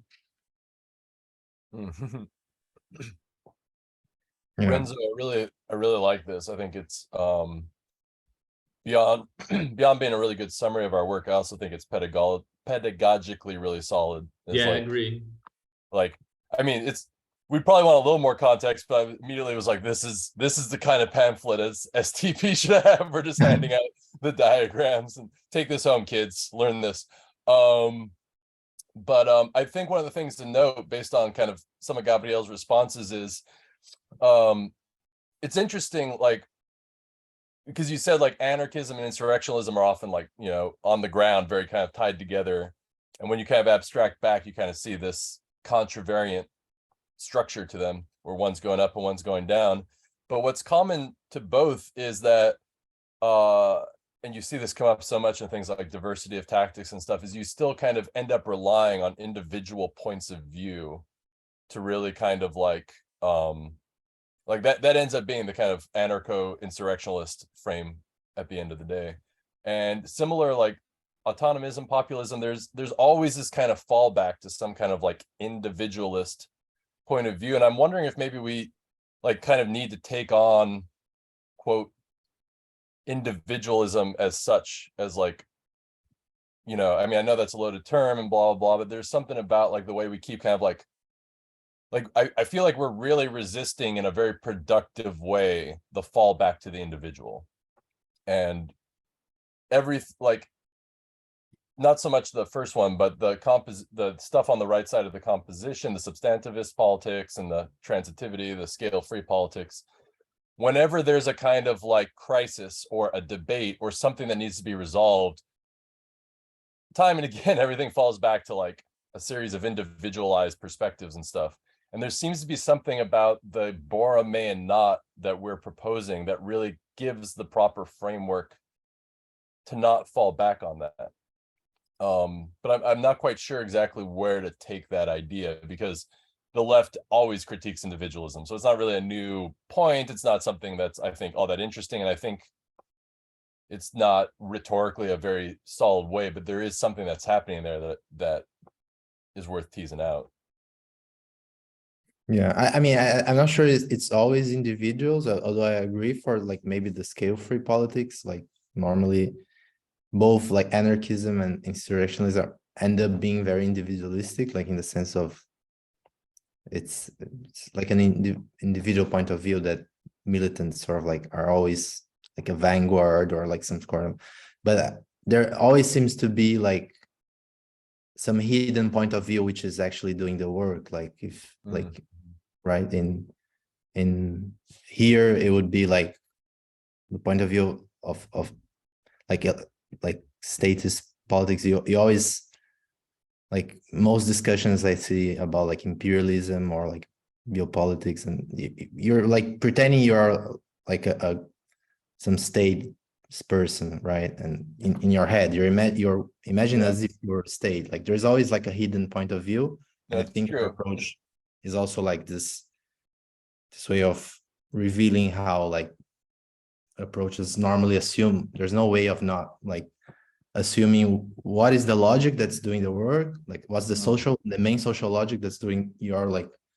No, you're right. Thinking, what's the part that is counting? Like, is it the individual or is it like some sort of like abstract thing? And what's the sort of like common thing that you're assuming that will do the sort of like connecting work? Like there's you're right, because in many ways, like actually what ends up happening in like a lot of anarchist circles is it fractures in the way of a mode A, right? You keep having these splittings off into like smaller communities, but they aren't truly fully individualized. I think that's actually, yeah, no, you're absolutely right. I take all that back. You're right. It would be like, what's the logic and what's like in a sense, it's almost like if you don't explicitly try to hold the three together, you're going to inadvertently fall back on a unitary logic in a like unconscious way or accidental way or something.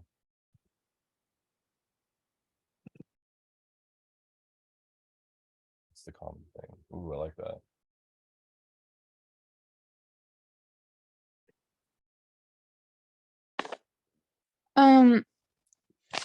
I have one question about this, which I feel like I don't know if it's fair to the substantivist politics to put the no work parenthetical. I don't know if this is just a tone thing or what, but I don't know. I feel like maybe there's a better way to talk about that than just in terms of work. Perhaps like guarantee, or like it's meant to have a guarantee, right? Like a ground. Yeah, I think that's better.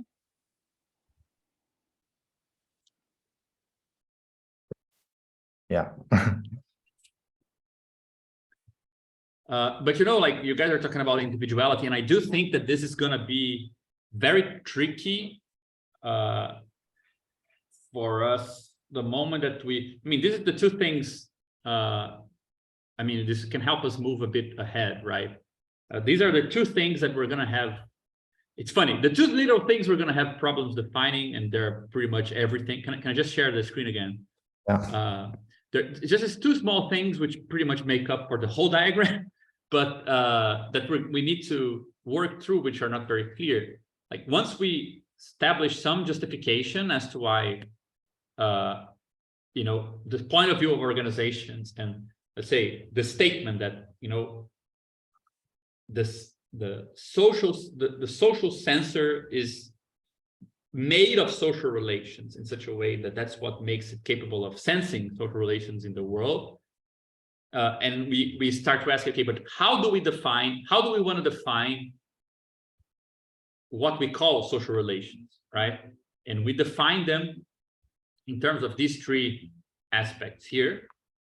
So we defined constraints, action spaces, and reductions, meaning constraints, the structures defining the cost of our actions, action spaces, the possible paths we can take when interacting, and reductions, which is something slightly like at first it looked very fundamental, but later on it started looking like it's kind of a derived term, because I think it was Renzo's suggestion, in fact, we could like just at least as a preliminary way, define reduction as a sort of differential between action and constraint, right?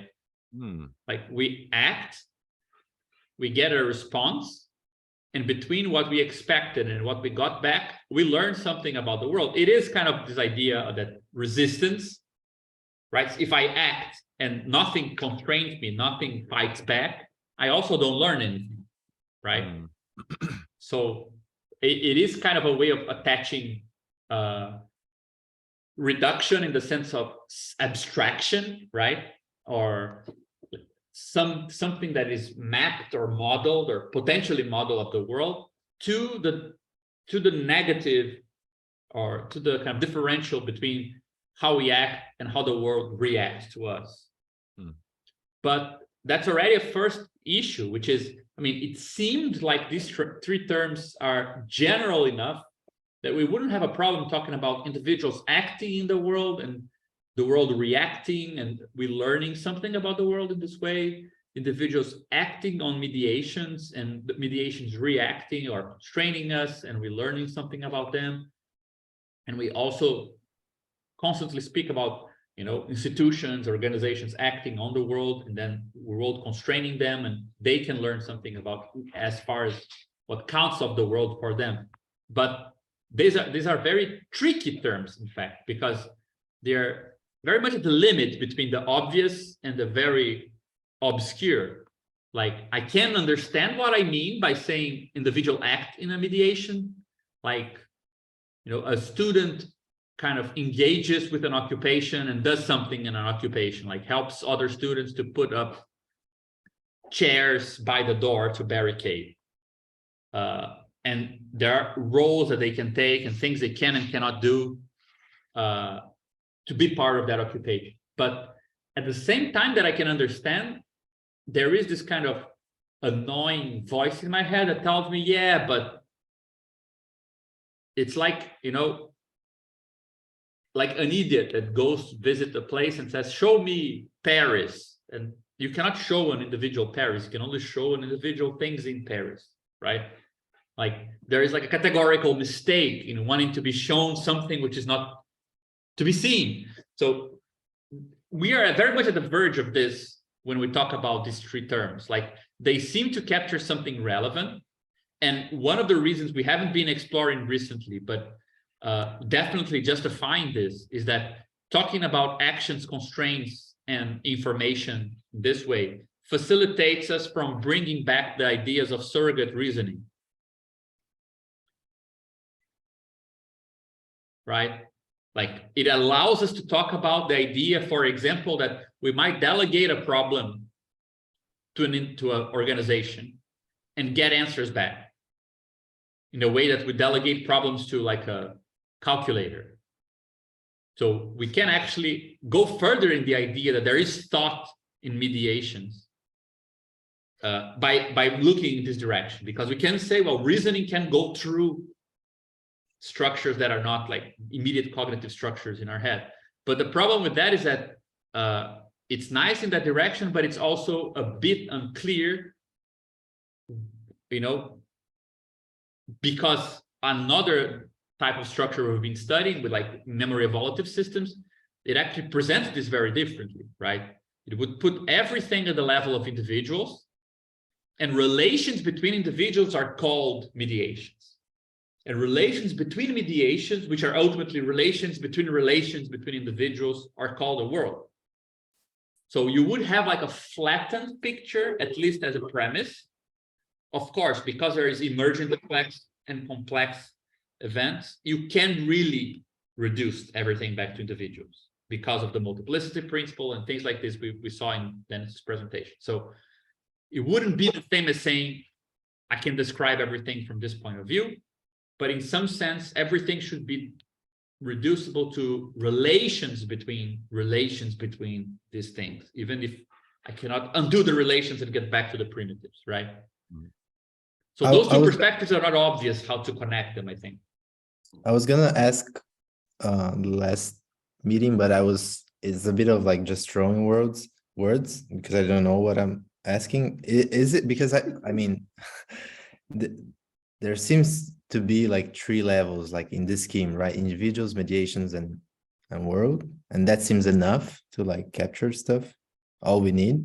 And like in category theory, you have like morphisms, functors, and natural transformations. So is there like, and that seems like, I think you can go like higher level, but that's more or less enough to like formulate like the unit dilemma. And so is there like an analogy here, at least a metaphor, like it's not, I don't remember, like, because now that I'm starting to understand a bit more of category theory, I want to revisit memory evolutive systems. But is there because I mean, it seems that you have the relationship between individuals, which are objects, you have the morphisms, and then you have to ask like the question about the relations between the relations, right? Which are the functors. For example, with with the co-limit stuff, you need functors to the point that let's say this individual is a co-limit, and for this thing here, for this pattern, and there is this other individual, perhaps not even an individual, right? There's this other co-limit.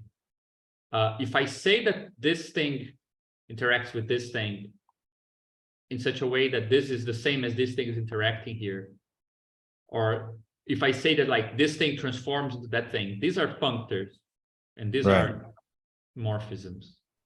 So at that level, you already need functors. And I think that when you get to like really complicated systems that have like, landscapes inside of them, and they actualize the landscape, you get to natural transformations. I think they define some of those terms, like when you get to co-regulators and those stuff, like you're not preserving the relations but like some invariant relations by transforming things, which already are functors, right? For them, the passage of time is a functor in a system, right? So you have a state of a system here, and then in time, it transforms into a second state of the system, and you had like some relations. They actually call it a quasi-functor because if the passage of time changed something, that means that not everything will map here, right? Some things will not map, like something was lost. So it's a quasi-functor because it doesn't map everything. But then you can have like a model of how time passes, which is inside the system. So if that model changes, you're changing the way you predict changes to happen. So you're like modeling the invariance between functors, right? So you'll get there in memory evolutive systems.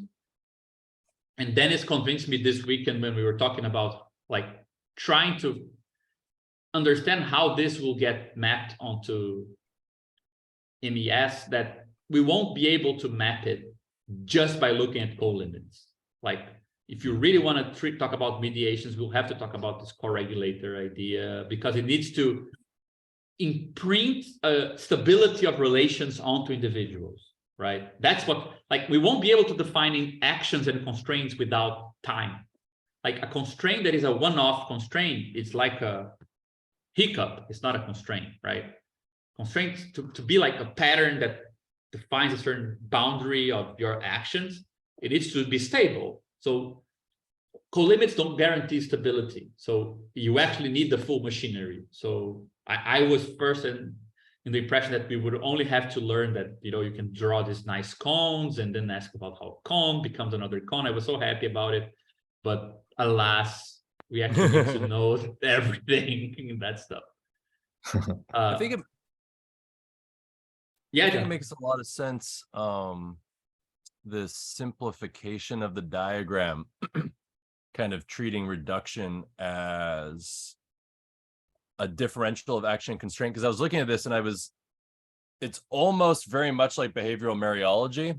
And I was having a problem trying to understand where reduction fit in, because you can look at, like, they literally have constraint as a definition, and from constraints you can then study insurances and allowances, which are, I think, a pretty close way to start talking about action spaces, right? Places where you're guaranteed to be able to perform an action.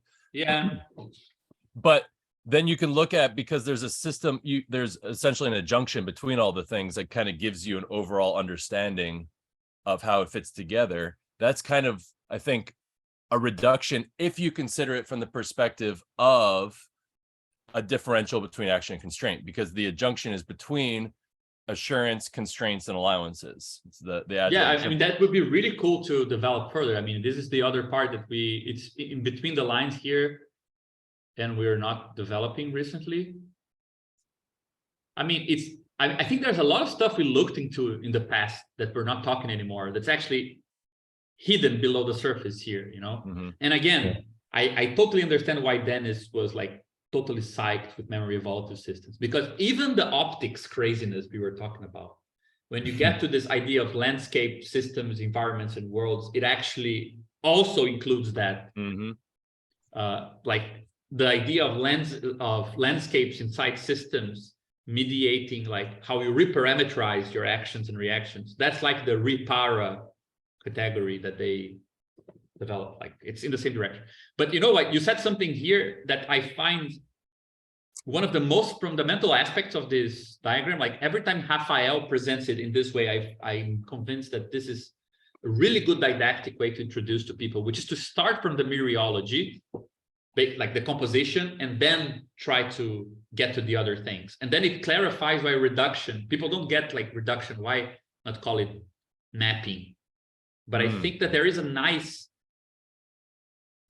sense in which we want to call a mapping something more than the reduction. And it appears when the mereology and the reduction go in the same direction. Because, like, what does the blue arrow mean? Like, we should start with the blue arrow. Like, it means that I know why worlds constrain mediations. It's because worlds are here and mediations are here. They're inside of the world, right? And why mediations constrain individuals? Because individuals are inside mediations, right? So there is a mereology in this sense. So which kind of justifies why the arrows of constraint are in this direction rather than the inverse. Because the world is defined as the set of mediations, the mediations are defined as some set of individuals. It makes sense that what happens to, if something happens to the world, it will be happening to the mediations. If something happens to mediations, it will be happening to the individuals, right? But now the cool thing is that if we define it in this way, right? If we accept that there's some connection between constraint and mereology, and then we say, well, actions then go in the different direction of constraints, right? And we say that reductions appear on the differential of the two. That means that the arrows of reduction are going in this direction, right? They're going together with constraints. Or more importantly, they're going the same direction as the mereology. Now, a reduction that goes in the direction of the mereology, meaning it's reducing the larger to the smaller. Yeah, that's how models work, right? So, like, if you build a huge city that is the model of a small Lego thing, the large city is not a model of look who arrived, just as we just as we're getting deep into the details of MES. Yeah, so hey Dennis. Hey everyone. I lost track of time. Also, the daylight savings messed me up. How late is there? I mean, I imagine Renzo is probably like really late right now. No, I got it became earlier now. It's true. Like it's starting 1 hour earlier. It's much better now. Yeah, okay, for Dennis, it's fine. We It's were just only talking, sorry, midnight. yeah? No, it's only midnight now. Only midnight. So, You can imagine usually how it was by the end of the meeting, like 2 in the morning, it must have been like. Okay. Yeah, so we're just talking like how to justify these arrows in our original diagram, and about the justification for the reduction being defined conditionally, right, on the difference between actions and constraint.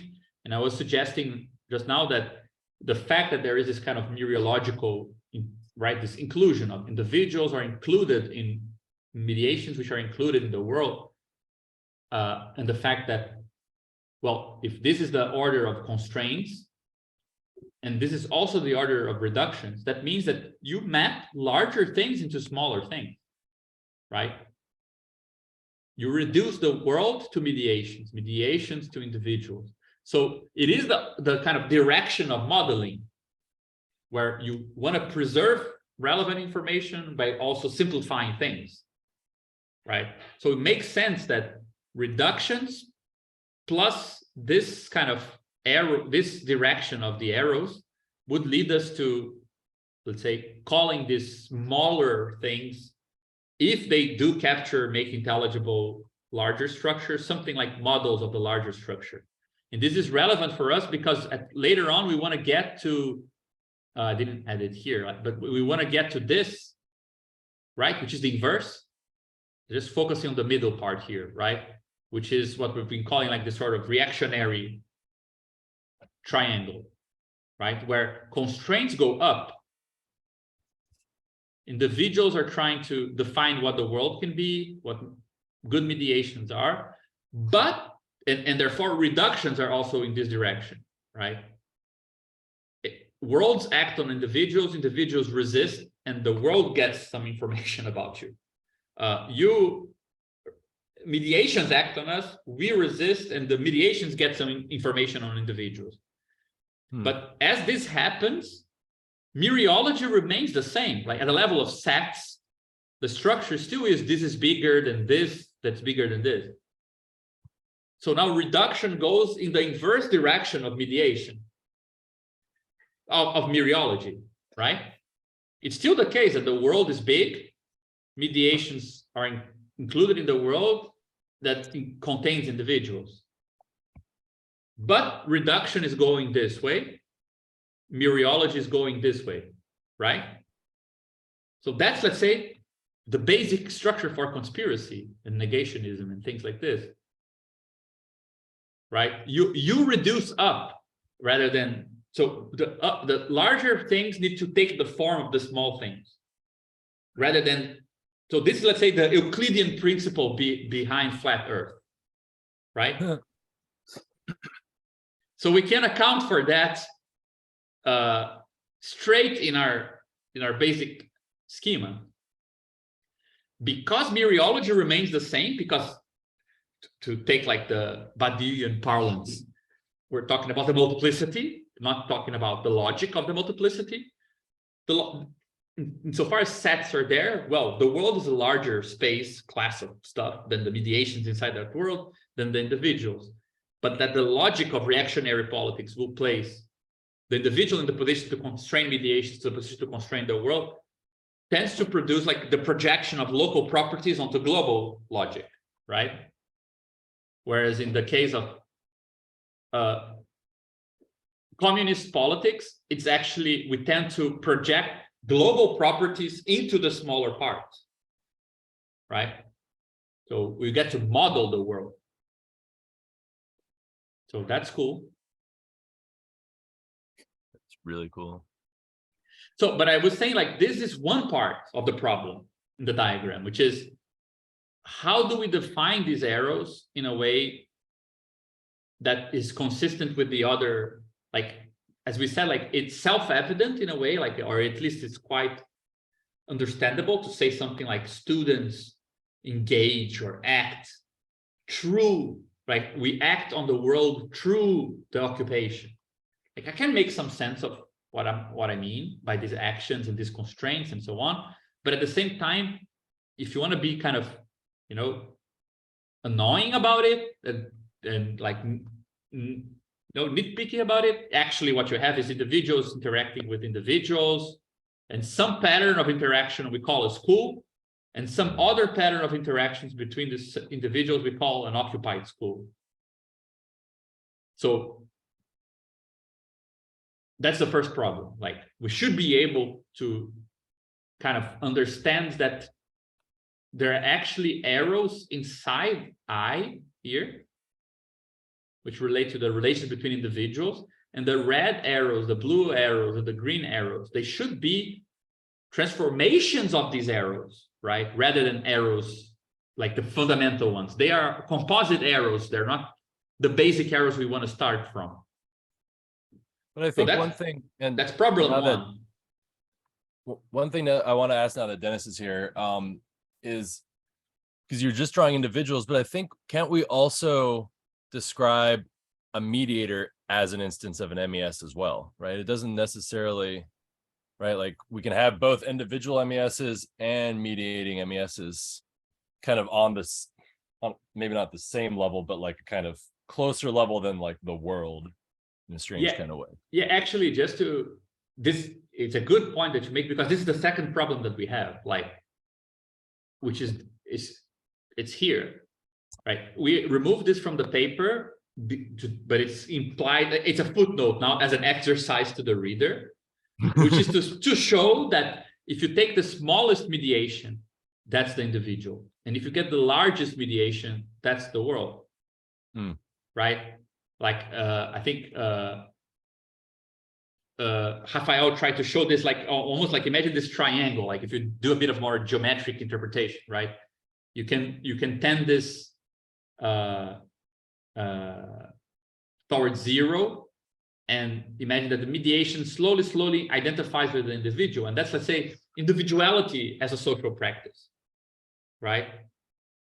That is the minimal mediation of you in the world. And that's socially specific as well, right? And diverse as well. Like, there are some set of large mediations which are kind of what we know how to name when we want to talk about the world, right? Even when we say capitalism and we say focus on the institutions of capital, it is a reduction of the world to some mediations that do describe most of the logic that we want, right? So there is a tendency to, let's say, if we imagine these two things, in some ultimate sense, individuals are mediations, and the world is a mediate, like the kind of extremes of those 2 points. And I think that this brings the second problem that we need to face with this diagram when we want to make it properly formalized, which is that when we write like, yeah, individuals relate to individuals, like as if this is the bottom term. That's not true, right? We should actually write it like this, like with dots. And whatever. And this cluster of connections, that's what we call an individual under some mode, and et cetera, right? See you, John. I just saw it now. That was good. That all makes sense. I'll be thinking. Bye, John. See ya. Good composting. But I think, don't you feel, Dennis, that this is a problem still for us to, right? If this thesis that we kind of left underdetermined, that the two term, like the strong term, the general term here is this one, right? This is not the accessory intermediate term, and individual is the basic foundation of social constructs. Individual is the minimal version, the minimal consistent part of the world, but it's still a part, right? We don't want to define the individual as the element. We're defining it as a relevant part. So yeah, sorry, Lorenzo. No, yeah, I wanted to understand just before leaving. Isn't it the problem of finding basically the atom of a given situation, right? What yeah, counts as the unit, it's not necessarily the individual. Like probably in markets, it's not an individual anymore, so it's as an individual. So I guess it's I mean, it's not, and we've said that many times, it's not like methodological individualism. It's the atom is something you can get at the end of the process of logical analysis of a certain system, right? yeah, You find, exactly.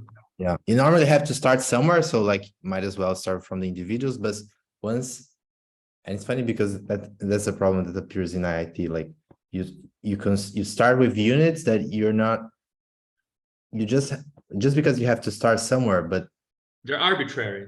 yeah, they're So in a arbitrary, and bit, then you synthesize stuff, and then you test what is irreducible, and then you find this like global synthesis, and then you ask from the global point of view what appears as a part, and Mhm. then you see that in either that individual parts that you started from doesn't really exist from the point of view of this global space. They are either like beyond, like under, or like above, or they are not that meaningful at all. Like there is, I Mhm. think, the problem of reconstructing the relevant parts, the atomic parts, once you have this sort of like I don't know if it's a global description, but a sort of like, yeah, transitive logic of Yeah, it. that's why I think that this thing here is actually much more important than it looks, like this arrow, this part here of the diagram, because it's naming, let's say, when we write this thing down, like it should look like something like this, right? Like it is, let's say, individuals are parts, meaning they are, to go by Badiouian, they will be open sets, fuzzy, pointless. Individuals are pointless, right? They're not points in directed graphs. They are regions of these graphs, of like sets of these connections. But since there is some type of reproduction in time of all those connections, and you don't change them, you treat that as a point, like an atom. But the moment that you, let's say, shift perspectives and you see that this changes, right? So for example, we have that experience. You don't need politics for that. You can just talk about shifts in standpoints. For example, an individual at, let's say, inside their family is treated as if they are, their bodily, all their bodies, like everything that they do with their actions is pretty much themselves. There are some things they do that, let's say, parents can touch them in ways that other people can't, so the boundary is a bit fuzzier there.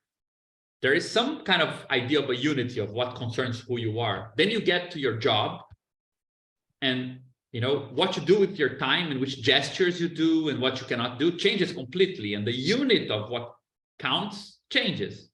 So you get to see changes in mediations affecting changes in what counts at the atomic level for us.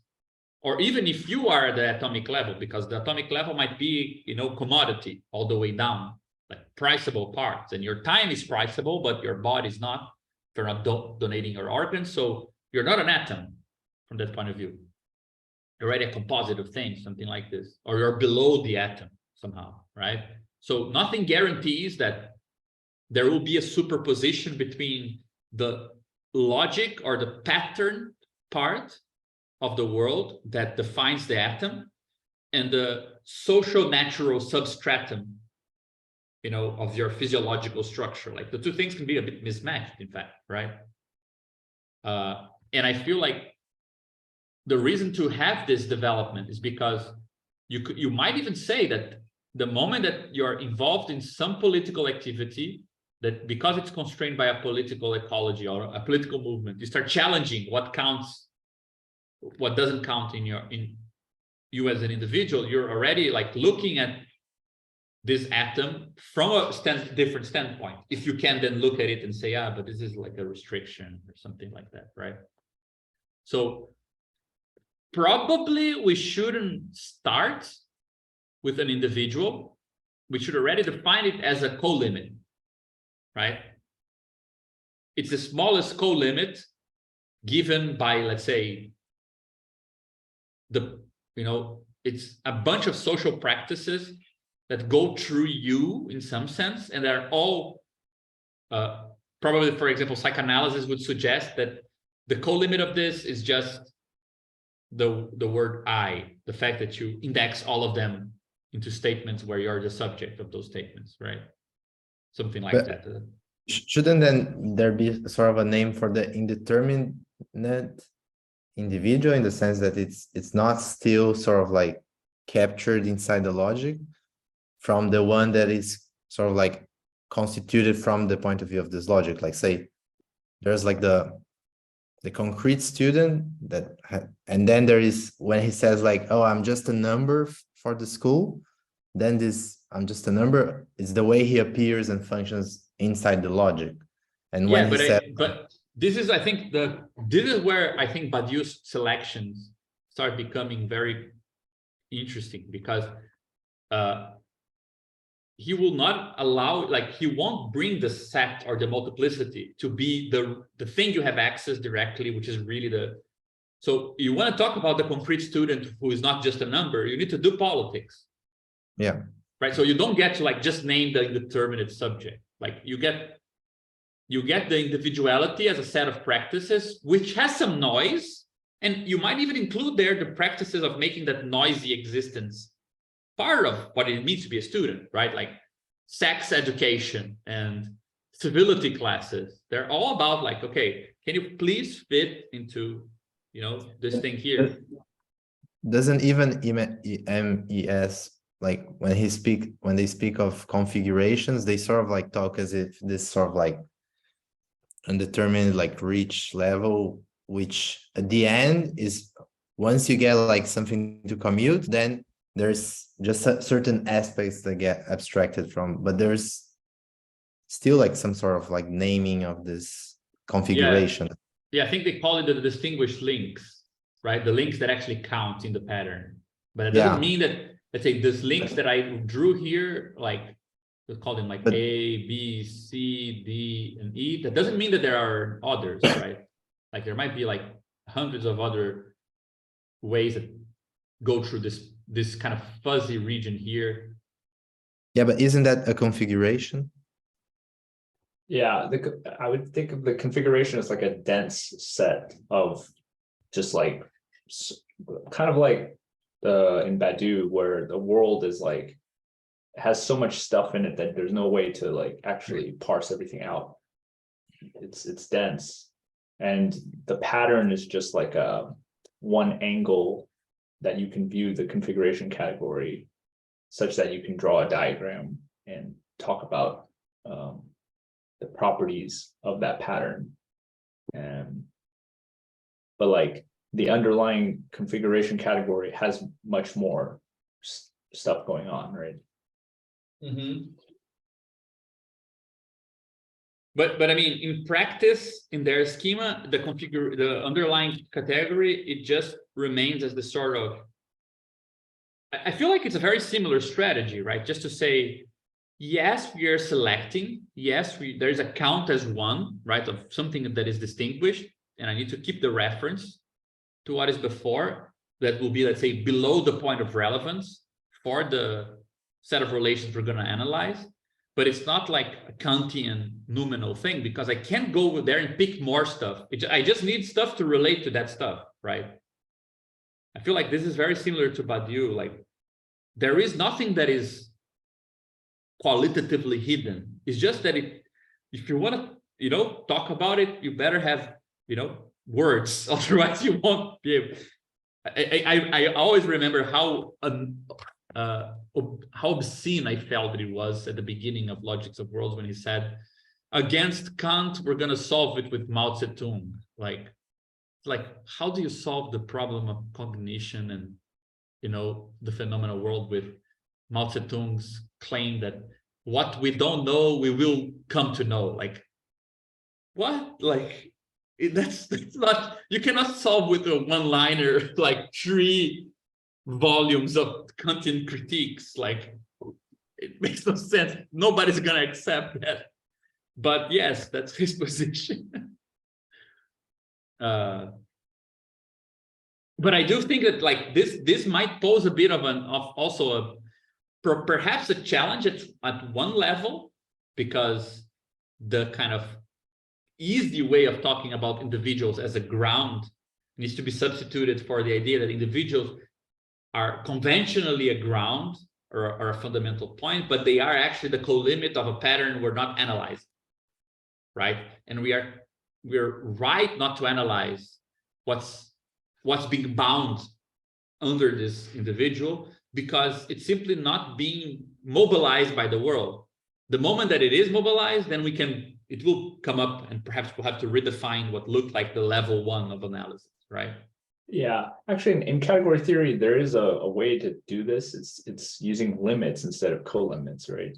Because co-limits are when you take a bunch of stuff and you glue them together, you make a thing that contains like a container in some sense of the other stuff. But limits are like intersections, basically. They're take some things and find the thing that's common to all those things. So in that sense, we could say the individual is just, it's not a person necessarily, it's just the limit of a set of mediations, maybe. Yeah, I think that's where we wanted to go here, right? When we said like, okay, there is something like the direction of co-limits are going this way, but when we ask like, what's the smallest possible, like the smallest possible mediation is an equivalent to the basic element, right? It is kind of, I guess, something like that. Yeah. And I do think that it is quite satisfying, to see like this crazy way of approaching things, which is meant to be kind of a generalization of the theory of, I mean, that's how I see it, honestly. Like, I think we're taking the theory of social relations and value in Marx, where you're supposing that it takes a social relation to interact with another social relation. We're generalizing it to say, well, there are many mediations are clusters of social relations, and this will mean different mediations can engage with different parts of the social world. So it's already a generalization from Marx. The moment we do that, you can now re-specify it to get like a Foucaultian theory of individual practices as, the practices of the self are also social practices. So you can now derive a bit of a Foucaultian theory, and you can also derive a theory of like kind of ether network, Latourian, where you analyze actors' relations and your action. That's what the largest scale of the world looks like, or even like classic sociology of like analysis of institutions. Like all of those things kind of fit as, if you constrain this more general thing we are developing. Yeah, it's like the individual is it's just the logical thing that happens to be labor power, a legal entity, and a descendant of a family or something like that. Yeah. Like just happens to be the thing in common to all three of those things.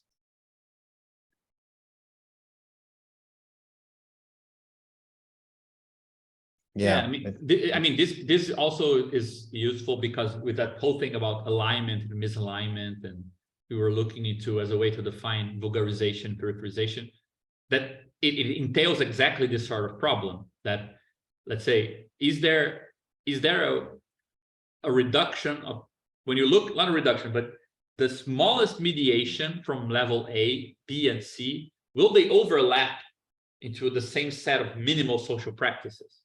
The good citizen that buys and consumes responsibly, who is also, an honest formal worker, that creates like a minimal kind of social individual of a welfare state. But if you reduce this to, Carioca here in Rio, you'll see that these practices, they don't line up. There is no set of minimal social practices that is the reduction of, or the projection of all these three logics into their minimal mediations. Like you will get kind of different ones and you need to shift from one to another, you know? I'm now, is there like any sci-fi in which like, I was trying to come up with like an example in which the atom being the individual breaks down. Like, imagine if you had like the cells in the body becoming like conscious in some way, and then suddenly like they have rights and they like they work, they should be treated as like, you know, like legal entities, and they trade stuff, and suddenly inside your body you have a whole economy, like a social economy of like entities which are the cells, and they are like individual. And then And I think Osmosis Jones. Oh my God, what is is that a cartoon? Yeah, I remember watching it when I was little. It's funny because Terrence Deacon actually uses it in his book. No What's it way. called? Yeah, no, it's exactly what you're talking about. But like imagine, but the problem of like how we humans would relate to the fact that there is like entire like society inside us, like there would be all sorts of like new, because then we become the sort of like global world, and then there are all sorts of like new ethical like sort of like problems of how do we relate to parts that are individuals that are like constituting us, like that,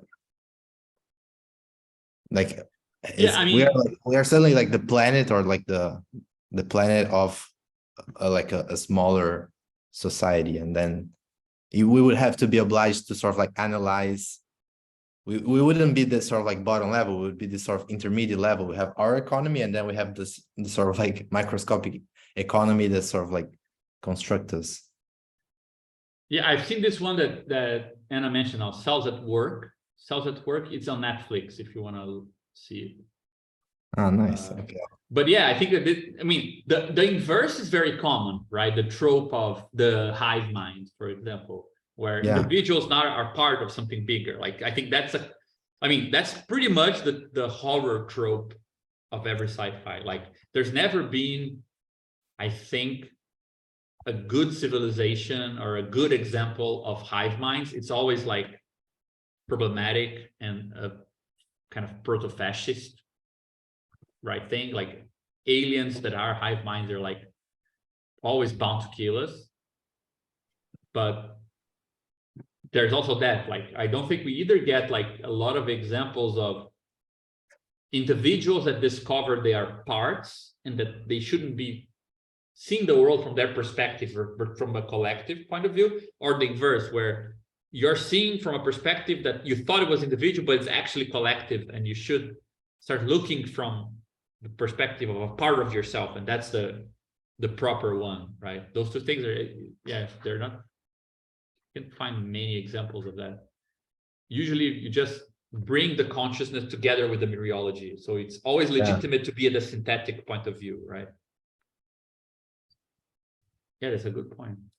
And normally you have to sort of like, it involves becoming a miniature, like having a mini human inside yourself. So you preserve the homogeneity between. Yeah. Like it's just like a human still, but it's just small and inside my body. So it doesn't pose as like new problems, but yeah. Yeah, and I mean, this is the Republic.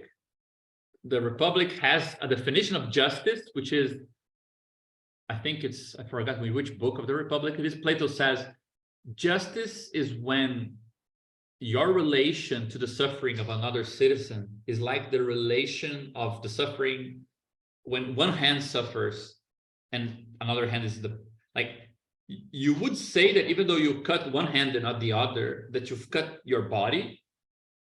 That should be like justice is the standpoint from which you would say it's something similar when somebody suffers, but not you. As if you're both part of something. Like, so it is like cells at work.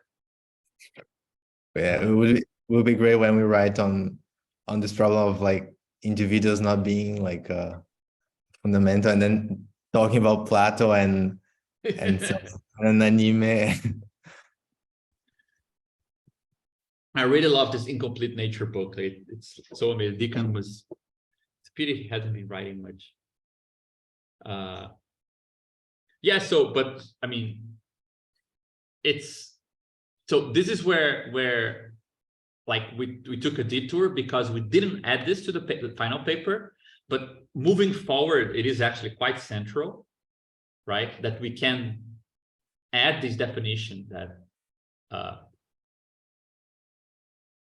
that individuals, the identity of individuals can be substituted for some path towards a mediation, which is just the minimal mediation of the social practice of individuality, right? And the same way that in some sense there is some very large part of the world which the way that it goes through itself is very much like the world self-reproducing, right? Reproducing the global world market is kind of like reproducing everything inside the world, right? So in that sense, you can kind of unpack this arrow of the world to itself as if it's this really, really, really large mediation, right? But I have the impression that this might have some effect on this whole way of writing things, like individuals relating to one another, like perhaps we should be a bit more kind of start from just these patterns, except that they refer to something which is a bit more fuzzy, and then as long as like the more we get this relation established, the more this becomes precise as, you know, what we would call like modern subject, you know, because it has all these different relations like capital relations and reciprocal relations. They all go through this, and property relations, they all go through this thing. Yeah, and this is basically the atomic logic, right? Yeah, this is the atomic logic. I mean, this is also a big problem we have open, which is at some point, I mean, it's a pity we don't have much time, because I do think like by total chance yesterday, we hit upon a really cool point about the definition of nature in our system, right? With the like paraconsistent, classical, and intuitionistic, and how they can translate to three ideas of, you know, nature and as in like part of the of intercourse logics. But another thing that I think we should look into is, well, once you have like this dot and you have a bunch of logical arrows going in and out, and this graphs, right, they have like, they're all noted by some of these different logics, and they're specifying this thing here, which we would call like a modern individual, for example. This let's say atomic logic of social individuals, it has some invariances, right? We can like be very kind of flashy philosophy students and talk about, yeah, but perhaps artificial intelligence or a robot or a cyber, whatever. But ultimately, like below this logic and kind of as the basic material that serves as a conduit for the propagation of social logics, you have the human physiology of individuated natural bodies, right? Like, we have no example of societies that are not mostly populated by people who are reproducing in time. So we haven't really developed much in that direction, right? I mean, I feel like Anna asked earlier today about definition of social, and I think like at one time in the past we kind of sketched this, but we never went back. That possibly social atom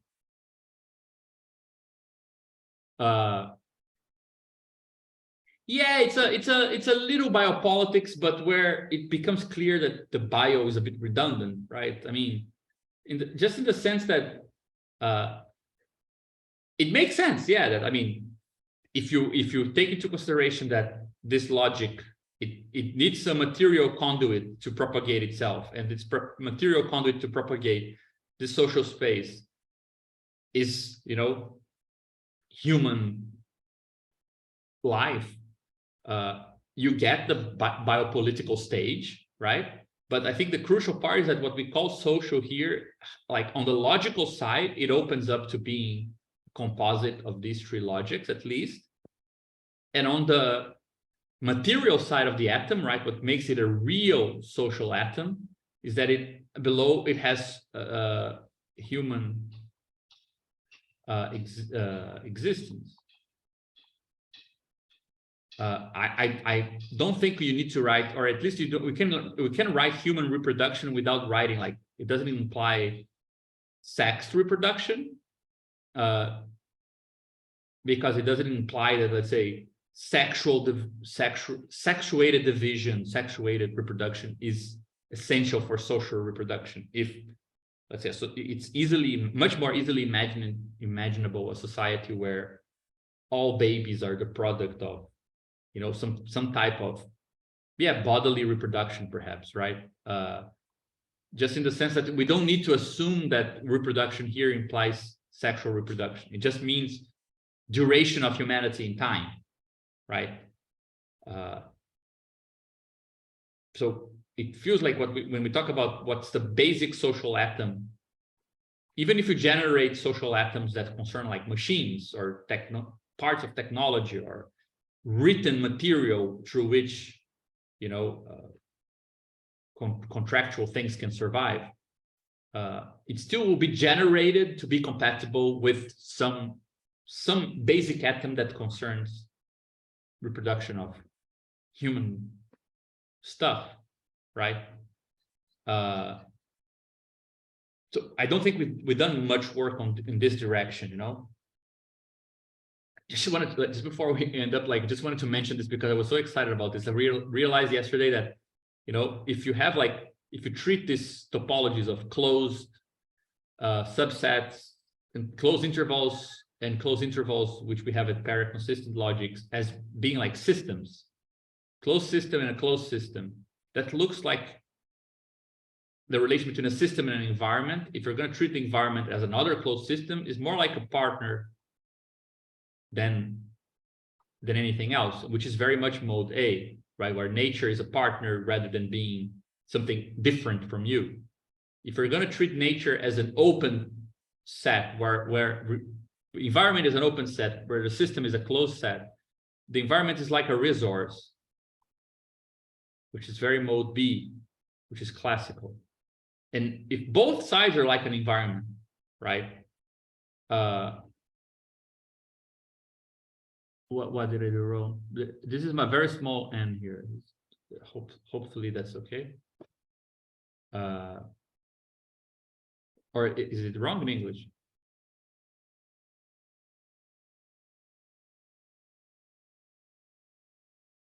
No, okay. Let me know if I'm not sure about the word. And if you know, you treat both the system and the environment as both being open, so that you don't really distinguish the two things very much, as if everything is an environment, right? As if nature, everything is like a material, and you don't get like nature as having a particular qualitative form, right? Which is more mode C. So we can actually derive three names for nature as a partner, as a resource, and as a material, which very much have to do with the way it forms objects in each one of the logics, by looking at the topologies for each space, which I think is pretty cool.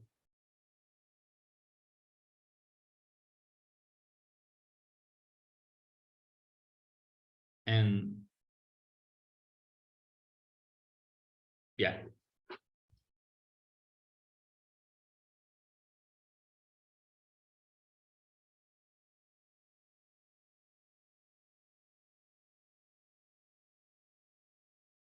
But I do think that this is going to be, no, these two problems are open problems for developing this further.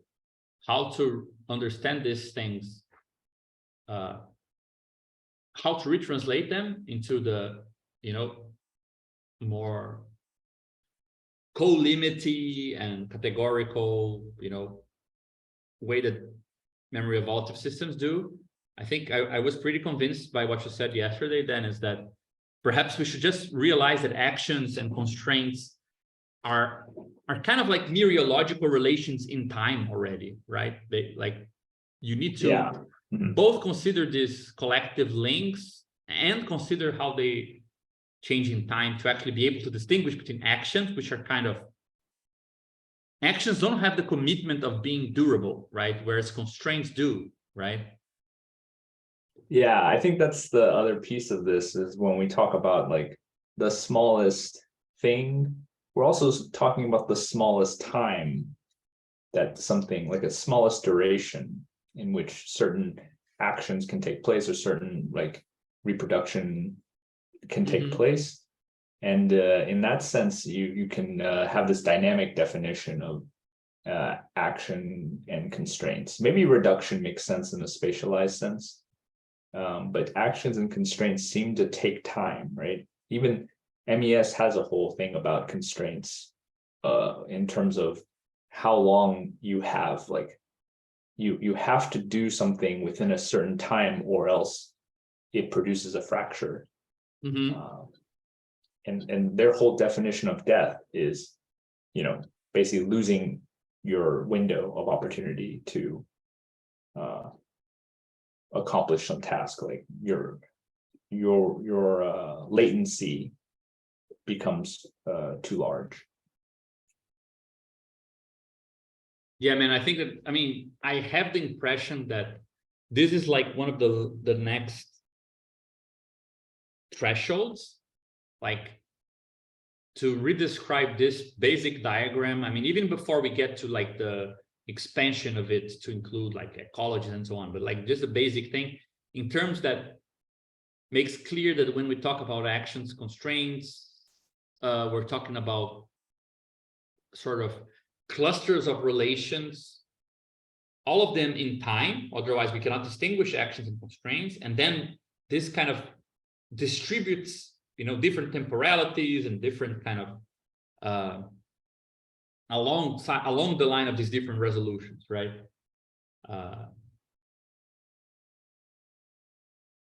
I feel like this might give a very different picture to the whole thing. Like, it's a very weird way to invert the order of intuition, right? To say that we count as individuals things that have the smallest temporality of action, rather than saying, the smallest temporality of action will be that of the individual.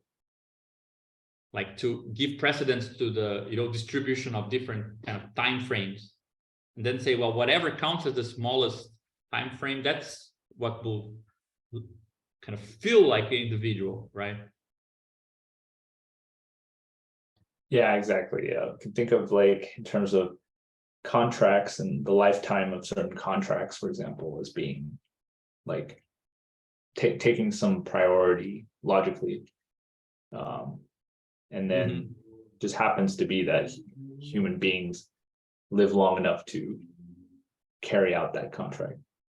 By the way, talking about, I remember why I wrote this thing here. I was just going to say that I realized today that another nice thing to go into our list is that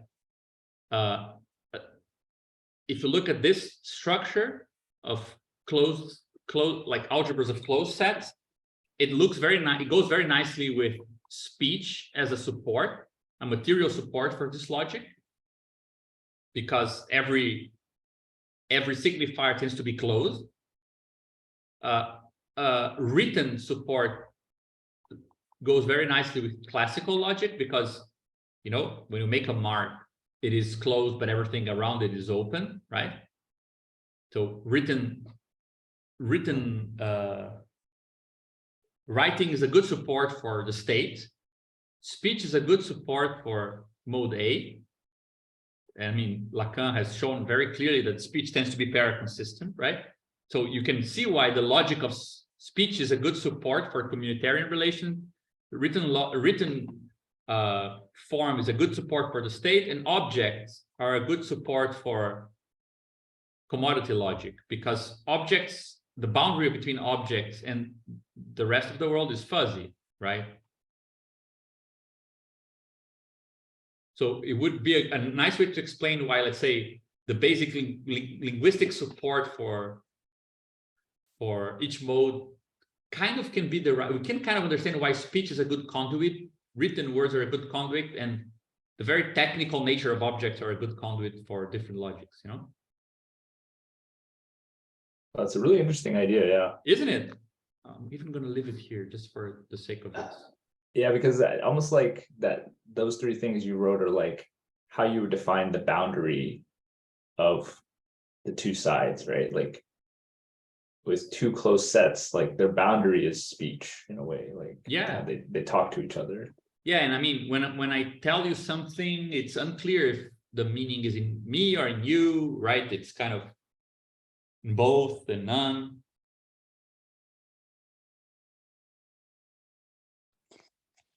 Yeah, and the fact that like, oh, sorry. oh, go ahead. It might be counterintuitive, but I'm, looking at the chapter in this book where they talk about the anthropocentric, ecocentric, theocentric thing. I think it maybe does map, because the theocentric thing, for example, they say, it's an approach to sustainability that takes into account wisdom from traditional cultures. So that's a little bit more mode A. Anthropocentric would be seeing nature as something external to humankind, to be used and exploited with moderation, right? Maybe that's more mode B. Mm-hmm. Whereas maybe this is one thing that was giving me pause, because I feel like this has an element of A in it, but also maybe you could argue that sort of it's a contemporary ideology of this, which is maybe more mode C. It is the ecocentric approach, sees nature and social systems as co-evolving and takes into account a balance of social needs and ecological limits. Yeah, this is the logic of competition, right? Like, Yeah. right? I mean, everything is an open system that might be like taken into something else, and they're constantly negotiating the border. This is more, That makes sense. right? I mean, there is this kind of this little moment where, like, you always get this social evolutionist kind of take on how companies and markets, they're making selections of environments and what gets to survive and what doesn't, right? Yeah, but why not cooperation also? I mean, yeah, because cooperation, I mean, implies that you first respect. I mean, I think this is something where this, I think this actually a really good point, that cooperation would imply that you actually navigate this tree according to context, right? Like, cooperation implies that it's not always good to let things run their course and whoever wins, which would be more like this, right? Or that it's okay to use others to the benefit of your system because they are the resources for you, nor that it's always the case that you should, arrive in this kind of equal but kind of rivalry-like dualism, right? You need to follow some other principle to actually navigate the tree.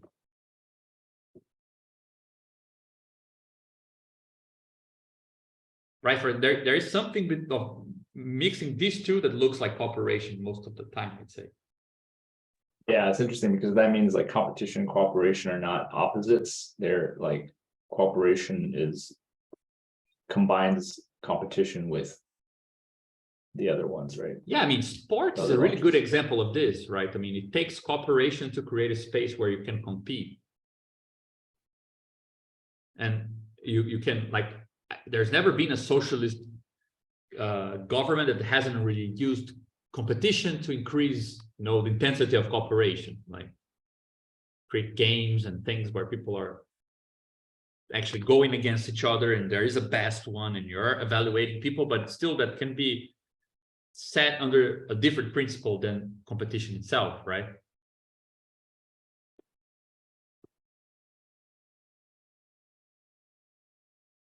I would venture very, very boldly that, like, speech, writing, objects, none of these are, people.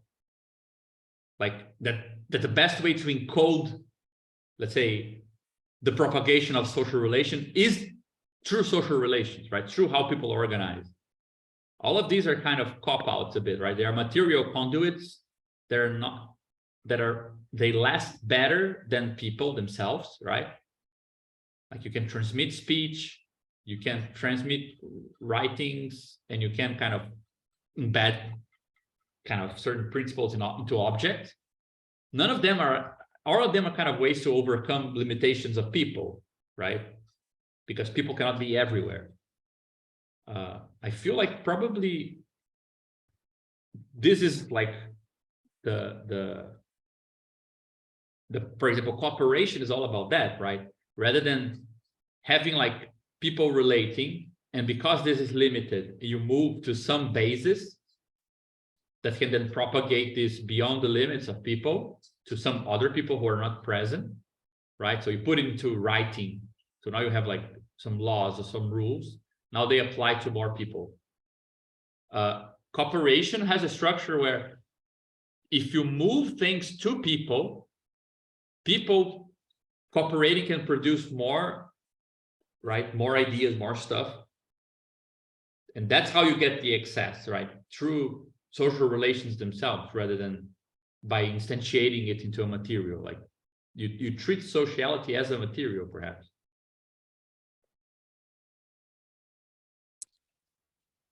That makes sense. I feel like that would be actually a really interesting line of inquiry to pursue, because I've been thinking about similar things, reading various texts and kind of you know, running my head against the wall. Like I was thinking a lot about the way that Aurora Apolito uses the integrated information theory in her text, and like kind of puzzling over like different like approaches to the problem of reification and like some of Ray Brassier's stuff, see if that makes sense. But I feel like it's an interesting angle, like, you know, from the SCP framework, you can get at some of the similar issues too.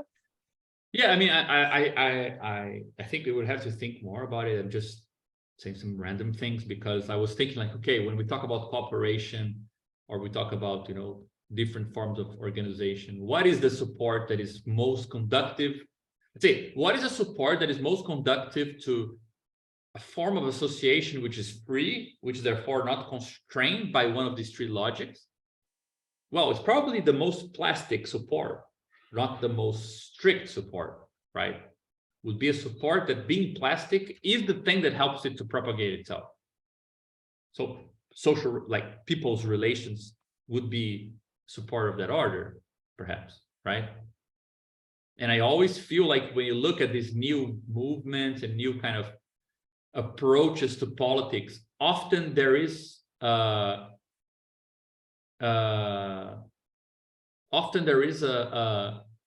hope that there is some technical means, like there is some support that will prevent kind of spare us from something political, like from getting together with people we don't like, pretty much, you know, like technology will solve this for us, or like we'll get together with other species before we get together with our neighbors, like, you know, always like this kind of staticized radical idea of a material support that guarantees that we remain in contact with something other, or, you know, different, or kind of that has some potential for freedom, rather than just saying like, yeah, you'll have to do politics, like this will have to be part of your life.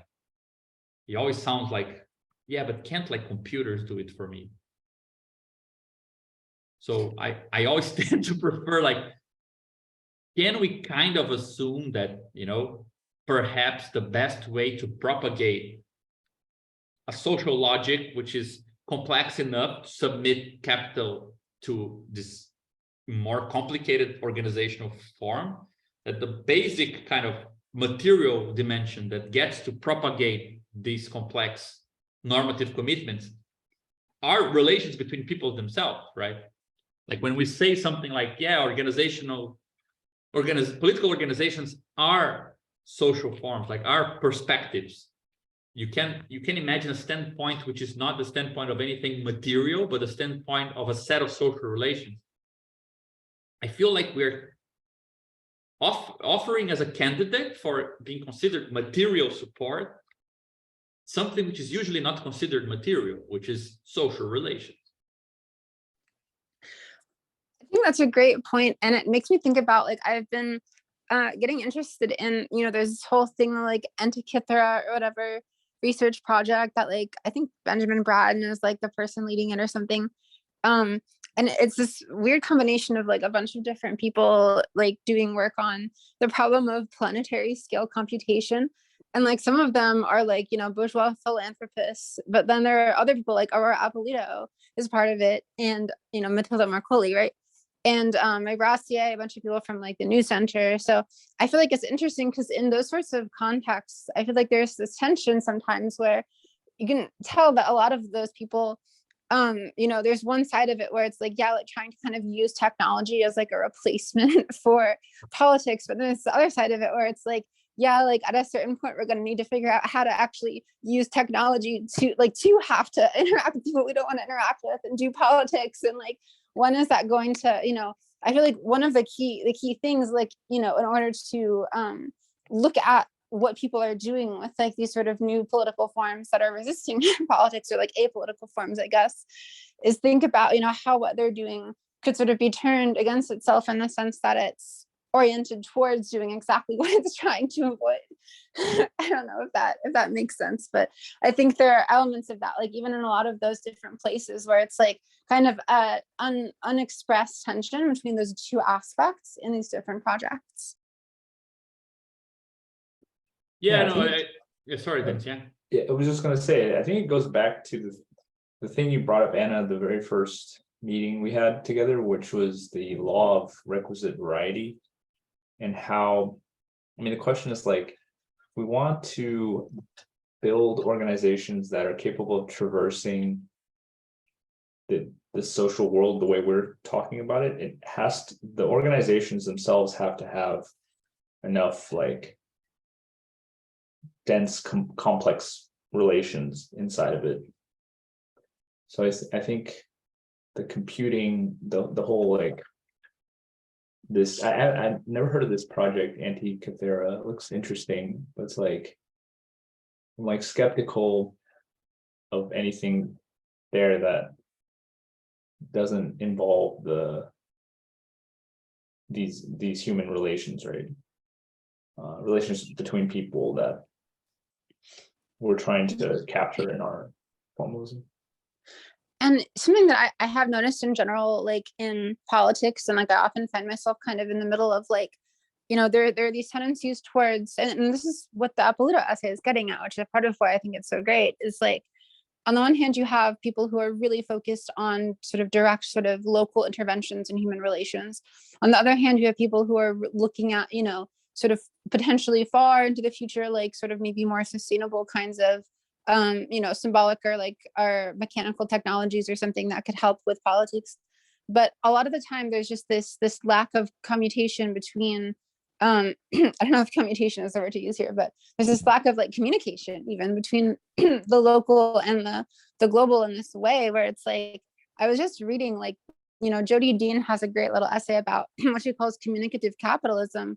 But like, I don't know, I was reading that and thinking about how it's like, is the solution to this problem, necessarily like sort of focusing just on this, on the like, political parties and these sorts of things? Or does it actually imply, I guess in some ways it's a harder problem to like think about how on the one hand we have these forms of political organization that are making local interventions and like social interventions. And then we have these much broader questions of like, yeah, well, like, how are we actually going to, if we have a socialist economy or something like that, if that's the point of what these organizations are trying to do, how is that actually going to function? Is there a reason, like we have to think about how that's going to work, like even now to some extent. But I feel like a lot of the time people who are working in those two different extremes, there's very little like cooperation, and maybe is the right word, between those different extremes. And I'm often trying to think about like, if there's a way to connect them in some dimension. Yeah, I just don't want to suggest that there isn't amazing things that we can get and we should strive for by embedding into supports I mean, there is actually the only way to make worlds, right? Social worlds. We've never seen a social world which A is not hybrid of three logics, and B does not let's say find conduits in non-social materials to propagate social properties. Like we don't know what that would look like. So it's prudent to imagine that whatever we do that's going to be even more complex than a capitalist society will also have to heavily rely on, digital, technical, all sort of apparatuses that guarantee some certain logic to propagate throughout the world, to guarantee that we have a consistent form of coordinating all of that. I think that's crucial, but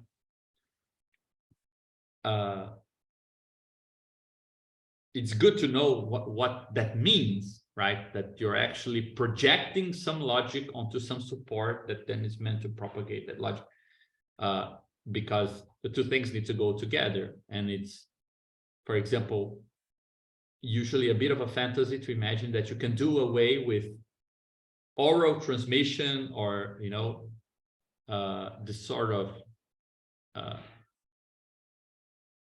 communitarian dimension and focus on a world that is, written in code language, that is instantiated in technical object, and those two things kind of imprint the world with a certain social structure. Yeah, that social structure will look like state capital, probably. So I don't know. I just think it makes the problem richer, but definitely, I mean, we shouldn't be naive about the role of these supports, right? I just think that, for example, when Milrath used to talk about, like, we shouldn't strive for kind of a sort of total planning where we parameterize all economic decisions in such a way that they can be kind of computed or calculated. He said, like, why would we want this? Like, the next step for political economy is not to further economicize politics, but to use economy in such a way that we can, like, produce situations where we feel like we're making political decisions about our lives and that we can be responsible for those decisions. So more like imagining a network of things that produce a multitude of parameters we can then use to make, decisions, political decisions about the world, that you won't be able to reduce them to a social logic. Like, I find that to be a really good image, right? A really good utopia, utopian vision for a future is one where political decisions cannot be reduced to a social logic that is, you can just mix deciding and making a logic consistent. So today I can decide a lot of things in my life just by appealing to status, honor, or value, right? I can just say, I decided this because it's the law. I decided this because that's the custom, or I decided this because, it's the most economic decision to make. It's politics always being, like, to be rational is to project politics back into one of these three economical dimensions, one of the three transcendental, right? You can imagine a utopia where it's the inverse. These things are worked out in such a way that when you have to make a decision, you're obliged to make reference to something which is, either reason or an existential decision or some contextual knowledge of the stakeholders involved in that situation, to say we decided this politically, not we decided this because the price, the custom, or the law said so, right? So it would free politics from these consistencies. Like, that's actually a much better, like, it would be good to have material supports for all the three logics and have people as a support for the proper political part of all of this, I guess. Yeah, I think that's a great image. Probably very anxiety inducing, but, like, not having an excuse not to treat something like a political decision means that you actually need to take seriously, like we'll suddenly be very kind of concerned with how people before us made decisions, because, you know, we need to have some background, or, you know, philosophy suddenly will become important because people will want to have like theories of how you make decisions about people. And schools of thought about what justice is probably will become important as well. You know, we'll fight over different meanings of justice and things like that. But when push comes to shove, you won't be able to say, we should do this because of the price, or we should do this because of the custom, or we should do this because of the law, because those parts will be, let's say, they will synthesize part of the problem, but never the whole problem, right? It's a good way of putting it. Yeah, I didn't think of that, but now it sounds good. Sounds weird, but good. Yeah, it's interesting. We can talk more about it next time. Yeah. Guys, see you all. Bye. Great discussion today. Bye-bye. Take hope care, you feel everyone. better, Anna. Thanks. Bye-bye. Bye-bye.